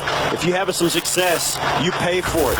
And if you can, the Browns have been paying for that first drive for the last 2.5 quarters. As Billick called it, a slap in the face, a wake-up call when the Browns took it right through the Ravens with the opening drive for a touchdown. Handoff, and Travis Prentice, who was the third-round draft choice at 5'11", 225 pounds. He runs it ahead for a gain of out to the 38-yard line. Got a couple. You know, we've talked about how deep the Baltimore is, but this Browns team, as you see Brian Billick, the Browns team has a bunch of players that they have lost to injury. At one point, 9 of the 11 starters on the offensive side of the football, along with Doug Peterson, were in different spots when the season began. That's the end of the third quarter. We'll return to Baltimore after these messages and a word from your local station. Win at quarterback. Second down. And as you see, they need 8. Blitz. And markers fly as the, might have a Raven leaving early on the blitz. Now he was drawn offside. 74, offense. 5 yards, second down. And that's just a function of being frustrated about your offense, trying to get a jump, trying to make sure you do everything exactly right. And in that case, James Brown just steps back a little quick. The pressure that the Ravens have been getting all day forces that type of mental mistake by an offense. Bring out the tight end. Mark Campbell to the near side, lower portion of your screen. Blitz comes, and Spurgeon Wynn makes a throw and a connection, and he gets the ball out to the 38-yard line. Don Crickey with Steve Tasker back at PSI Net Stadium. The one thing about the Browns you have to admire, Steve, is that in these adverse times as they build the team, they never stop playing hard. Well, whenever a team has a bad season, there's always speculation about whether their coach will be fired or whatever. But the only way you can really tell if a coaching change needs to be made is if a team quits. The Browns have no quit in them. They've battled every step of the way. They haven't had much success, but you can tell they're still into it. So are these Raven fans. There's a throw. Well done. Ball in the air and up for grabs as it caromed off the receiver and very nearly was picked off. Rod Woodson, he would have run that back. Next one Woodson runs back will be his 10th career interception return for a touchdown. Of course, he joined you on the all-century team of the NFL. Yeah, Rod is a guy who's been around forever, great athlete. And you think about, we said earlier that Brian Billick's Ravens have the best 2 cover corners that the Browns have faced, and they're backed up by one of the best all-time safeties ever. So that's a very deep group they've got. I think John Unitas was your quarterback, wasn't he? Yes, he was. You make it as the special teamer of the first century of NFL play. Dwayne Starks runs the punt back and gets to the 16-yard line. So with 14:04 left to go, a 54-yard punt and a 9-yard return. You'll see here after the punt, Lenoy Jones coming into your picture right here. Watch his right knee. He just goes down, no contact. And that punt was a 48.8-yard average. It was a Gardocki punt. He's averaging 48.8 yards per punt today, having a huge day for the Browns. Unfortunately, too many punts.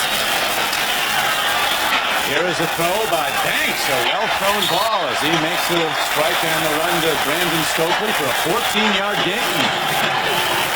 For sure, you need 2 quarterbacks in this league, and as well as Dilfer has been playing, you've got to have another guy in case he should go out. Here is the AFC Central. And this is what Baltimore's up against. Tennessee, 2 games ahead of them.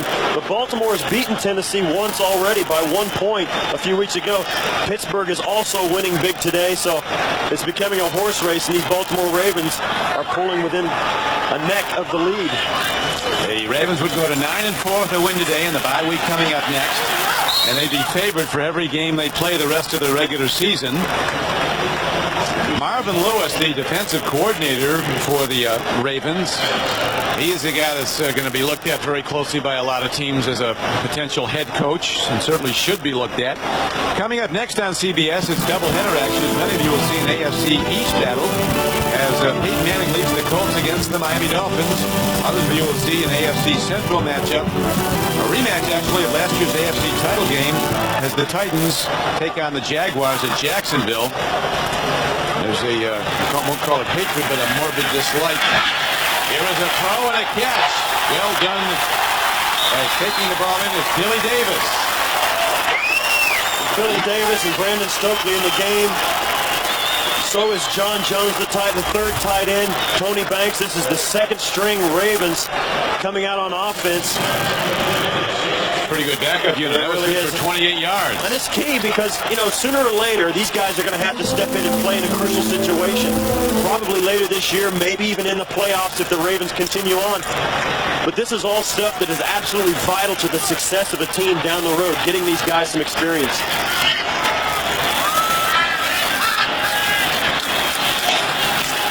Handoff goes right up the middle. Priest Holmes, a very consistent back, a free agent out of Texas.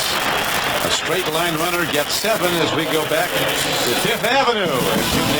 Well, some will tell you Keely Smith's the worst quarterback in the league. Not showing much here. Total lack of effort. Yields a recovery by Jason Gilden.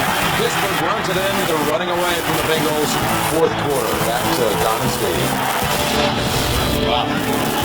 Yeah, Keely Smith, it has been a total disaster with him as a starter for the Bengals. Number 2 player picked a year ago. Handoff straight ahead, and ball is run down inside the 25-yard line. Number 1 pick, of course, was Tim Couch of the Browns. Actually, he was the number 3. Donovan McNabb was number 2, I believe, to the Eagles. And then Keely Smith out of Oregon to the Bengals as we have a Brown shaken up on the play. You talked about a moment ago, Lenoy Jones came out on the punt. He's got a sprained knee, will not return.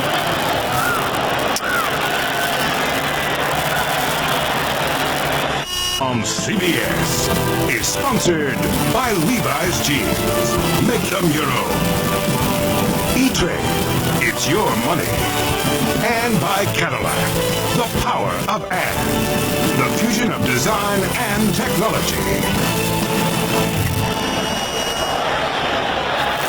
A moment ago on the run play, you'll watch as Priest Holmes runs up inside right there.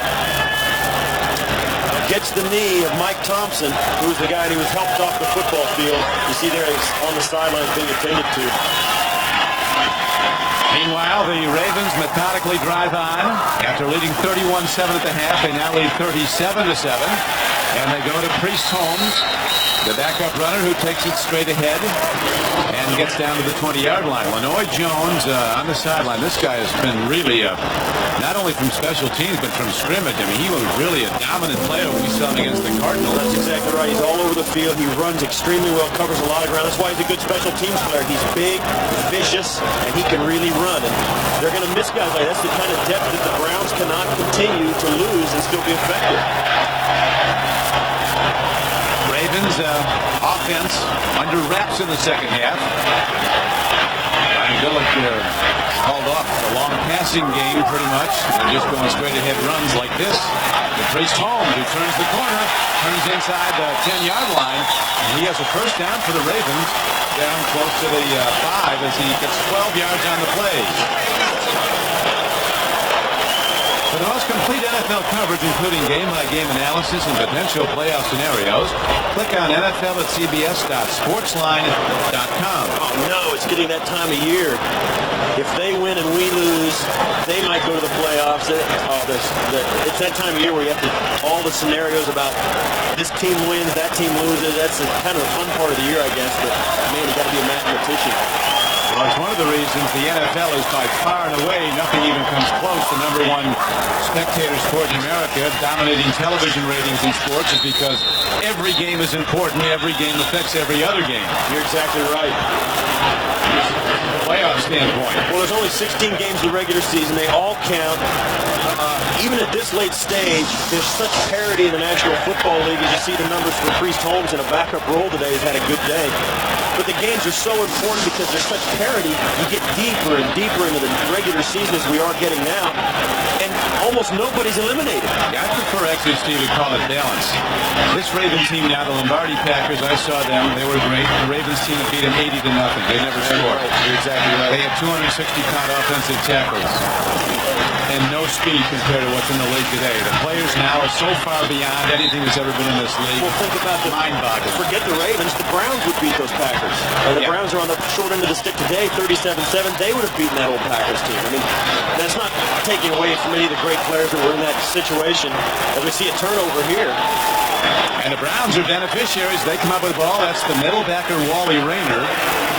Really, when you compare teams from now to teams then, they didn't even train with weight strength training until the 70s. There is no comparison. That doesn't make them any less great, any less wonderful. But guys like this, they didn't have computers back in the 60s. This guy lives by them. They didn't have Jonathan Ogden's either.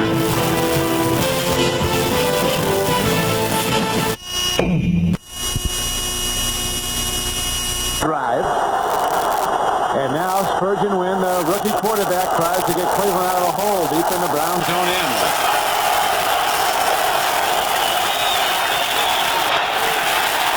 The toughest run defense in pro football. Stops the runner cold, Janelle White. As we go down to Marcus now with another Hall of Famer. Oh, thanks, Don. I'm here with a football icon. When you talk about quarterback, you talk about the National Football League, the top of the list is Johnny Unitas. Johnny, do you have any idea how many kids you inspired to play this game, including myself? I'm trying to tell them to quit. Before they end up like me, all throw it up. Well, tell us about Trent Gibbons. Could you evaluate his performance since he's been inserted in the lineup a couple weeks ago? I think Trent is up and down, Marcus. He's a very steady quarterback, but every now and then he makes some little bit of mistakes that hurts him. I think he just has to play more and be more consistent in what he's doing. Well, I think he's on his way to that. I got to tell you guys, Deacon Jones showed me one of the greatest, one of the toughest players that he ever played against, Johnny Unitas. Back upstairs and down. And the Steelers, to their dismay to this day, caught him. I know. Cost a 40-cent phone call. Hey, Brian Billick's the guy. He says every good quarterback's been recycled somewhere. Yeah. Johnny Unitas is the same way. There are very few Marinos or Elways who start one place and end up there 14 to 15 years later. Now we have every official out there firing a marker, and it's an illegal procedure call. Well, it doesn't get much worse than this, Don. For Chris Palmer, his team is not only are they down by 30 points, they're inside their 5-yard line. Actually, they're inside their 2-yard line. 3rd and long with the worst defense in the league, or the best defense in the league, facing you.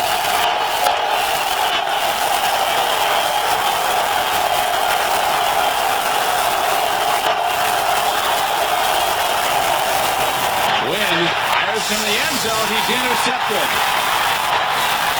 Penalty markers are down at the line of scrimmage as Robert Bailey, a veteran defensive back, grabs the ball and runs it back, but their offside call is made against the Ravens. Yeah, it's not going to count. It was an obvious call. It was a free play. Yes. See Bob McElwee asking which number. Offside, number 59, defense, 5 yards, 3rd down. Tell you one thing, what Brian Billick has done, he's shown sportsmanship in this game. Big time. I mean, they were leading 31-7 at the half. Yeah. And now it's 37-7. You know, I'll tell you, the problem in the NFL is it's not like Florida State. You don't have 100 guys on your roster. There's only so many guys you can put in. They've really limited their offense in the second half, the Ravens.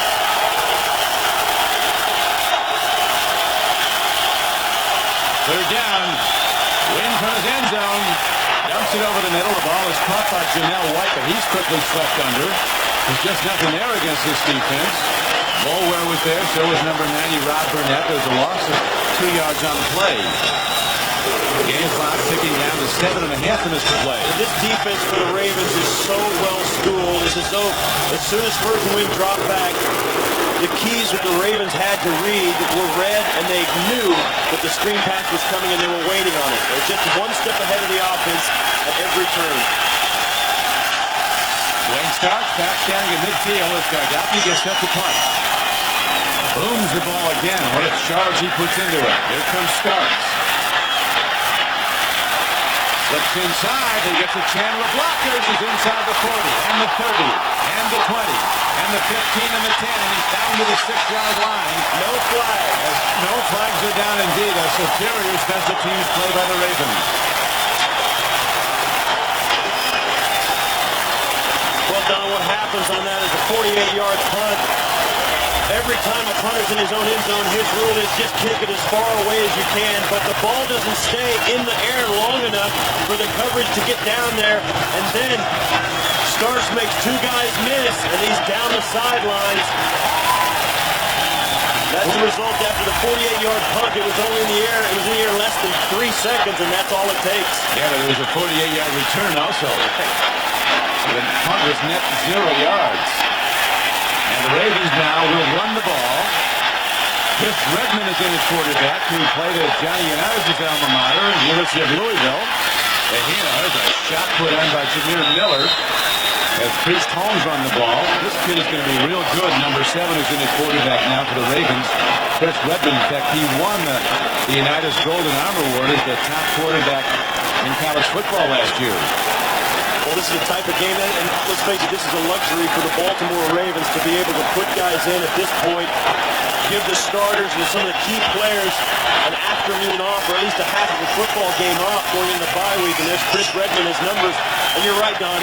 Chris Redmond has the luxury of standing back and watching a really good football team and learning everything he can before his time comes. Well, he was a third-round draft choice, had a terrific preseason for the Ravens. I mean, he was really the best quarterback on the Baltimore roster in the preseason. Earl Little makes the stop this time on Priest Holmes. The Ravens continue just to run the ball up the middle. Brian Billick hoping to get out of here with their uniforms, win, and go into the bye week with nobody else hurt. Well, you know it's a different kind of game when Brian Billick's got the headphones off and his arms folded. Yeah, when you're out of touch with the press box, it's either real good or real bad. That's exactly right.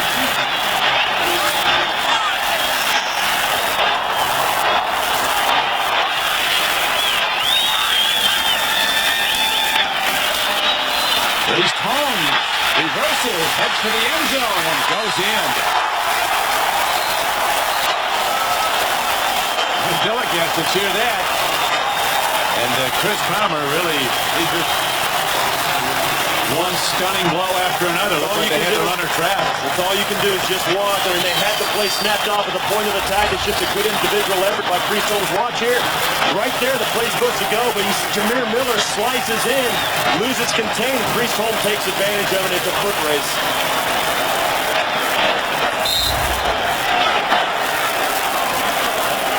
The extra point try, that is the first touchdown of the second half for the runaway Baltimore Ravens. As now at the extra point, they'll build their lead to 44-7 with 5:23 left to play in the game. So the Ravens rolling to their 9th win of the year against 4 losses and rolling towards the playoffs. That's what they've done today. They were allowed 10.9 points a game on the average till today. Now they're down to 7 for this day. Yeah, they didn't lead the league in sacks, but they got 6 today. They're going to move up the ladder, that's for sure. Yeah, they're up to 30. Actually, their opposition still has more sacks of Raven quarterbacks than the Ravens have of the opposition. Well, that just speaks to the problems they had on offense early in the year, but this is a team that right now looks to be a Super Bowl caliber team. It's not an overstatement. This team's dominating. Gilfer, of course, Tampa Bay Buck for 6 years. He'd love to go back to Tampa Bay for Super Bowl 35, which you'll see here on CBS. Wednesday on CBS, a powerful husband, an unfaithful wife, a jealous lover. All of them have a motive. Each of them has a plan. Academy Award winners Michael Douglas and Gwyneth Paltrow star in the network premiere of A Perfect Murder. Wednesday on CBS. You know, Don, this team's got 3 things you need to think about a Super Bowl: a defense, a running game, and depth. And they've proven all 3 of those today. Nothing travels like a great defense. It's with you every week. Offense comes and goes. When you were in the Super Bowl teams with Buffalo as you were building towards the playoffs, was there any change in the attitude of the team or the schemes you were using? Did you bring new stuff in? I think especially when a team like the Ravens, who haven't been to the Super Bowl before and deep in the playoffs before, you know it, you feel it, you want to believe it, but you know, forget about proving it to everybody else.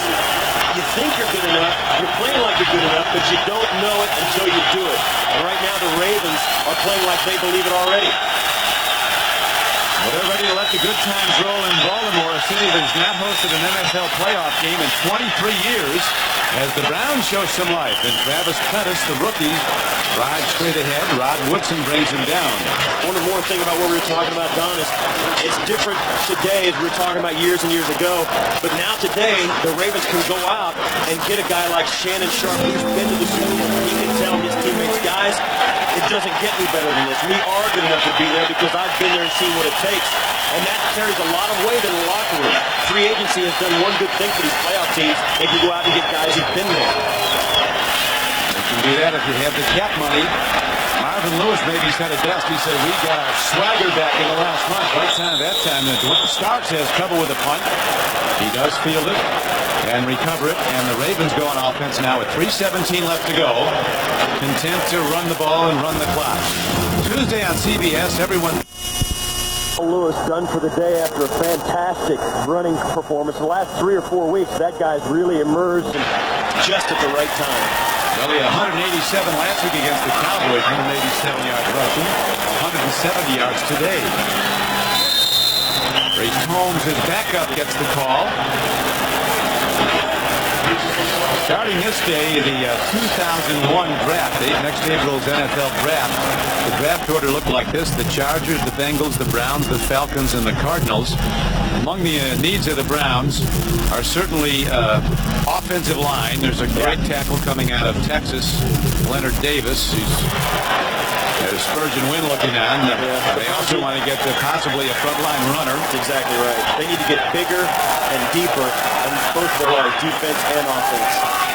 Tim Couch's ailing thumb, which was fractured in a practice and he underwent surgery, healing very well. They're very pleased. He's going to be back in full speed, ready to go in the mini camps in the spring. Yeah, that's the problem. When you lose a guy like Tim Couch, the rest of your offense it's a little bit stagnated in its growth. They can't grow like they could. They can't progress like they should have without their star quarterback, without the guy that's going to grow with them. And guys like Kevin Johnson and Mark Campbell can't get the reps and the comfort level that they need to get.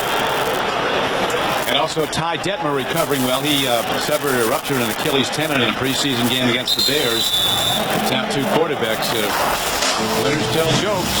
Losers say deal. Chris Redmond having a good time. Contract, the coach of the Ravens, Art Modell, the owner, said, I've been in this league a long time. I don't hand out 6-year contracts. As right now, Billick watches his team move to a 94 mark. He's been everything that was expected and much more. That's exactly right, Don. This team's playing for him. They like him. The organization feels very good about itself right now. They were 8-8 last year.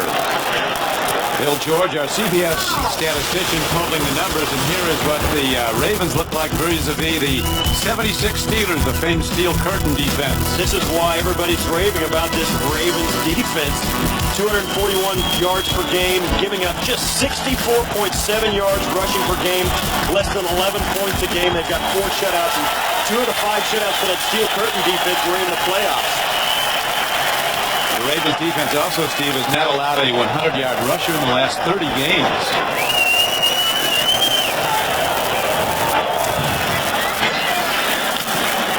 High punt, hit downfield. Another thing they have is a terrific kicking game. Kyle Richardson, the best in the NFL this year at placing the ball. Remember this day with 27 punts downed inside the 20. That's what your guy at Buffalo was so good at. That's exactly right. Tonight on 60 Minutes, what happens this evening in Florida could determine who the next... They've scored 44 unanswered points. The Browns go on the road again next week. They'll head down to Jacksonville as Pettis runs wide, turns the corner, and gets plus yards, getting out of bounds at the 33-yard line. 6-yard gain. This is the defense today. That's not much. Those aren't very big numbers. I tell you, and there is Marvin Lewis, the guy who says we've gotten our swagger back. And one of the reasons Marvin says it's the swagger's back is because they've had excellent practices now for over a month. He said this team is really Looked as good as you can look in practice. Yeah, they're correcting stuff like line up 6 inches this way instead of that way. Put your hand here instead of there. Their corrections are so minuscule, he says. They prepare so well, and that's what you see. Nobody makes a mistake. Nobody's out of position. Nobody's on the ground defensively. They're all running to the football and tackling. Marvin Lewis has got them razor sharp, and the Browns found that out today. Larry Webster in the game. And there on the sideline is Percy Ellsworth, number 43, as the game now down to 21 seconds left to go. Virgin Wind ready to run the ball and run out the game. And the Browns will go back to Cleveland and try to regroup. Travis Prentice again, and that will do it on a 3rd down carry. And so the Ravens, who really took command after the first 2 quarters of play when they totally dominated play, leading 31-7 at halftime, now will go on to win this game by a commanding count, 44-7. Now for Steve Tasker and Marcus Allen. This is Don Criqui saying so long from Baltimore, where the Ravens win 44-7. Stay tuned for the NFL Today with Jim Nance after this message. You've been watching the NFL on CBS, the home of Super Bowl 35.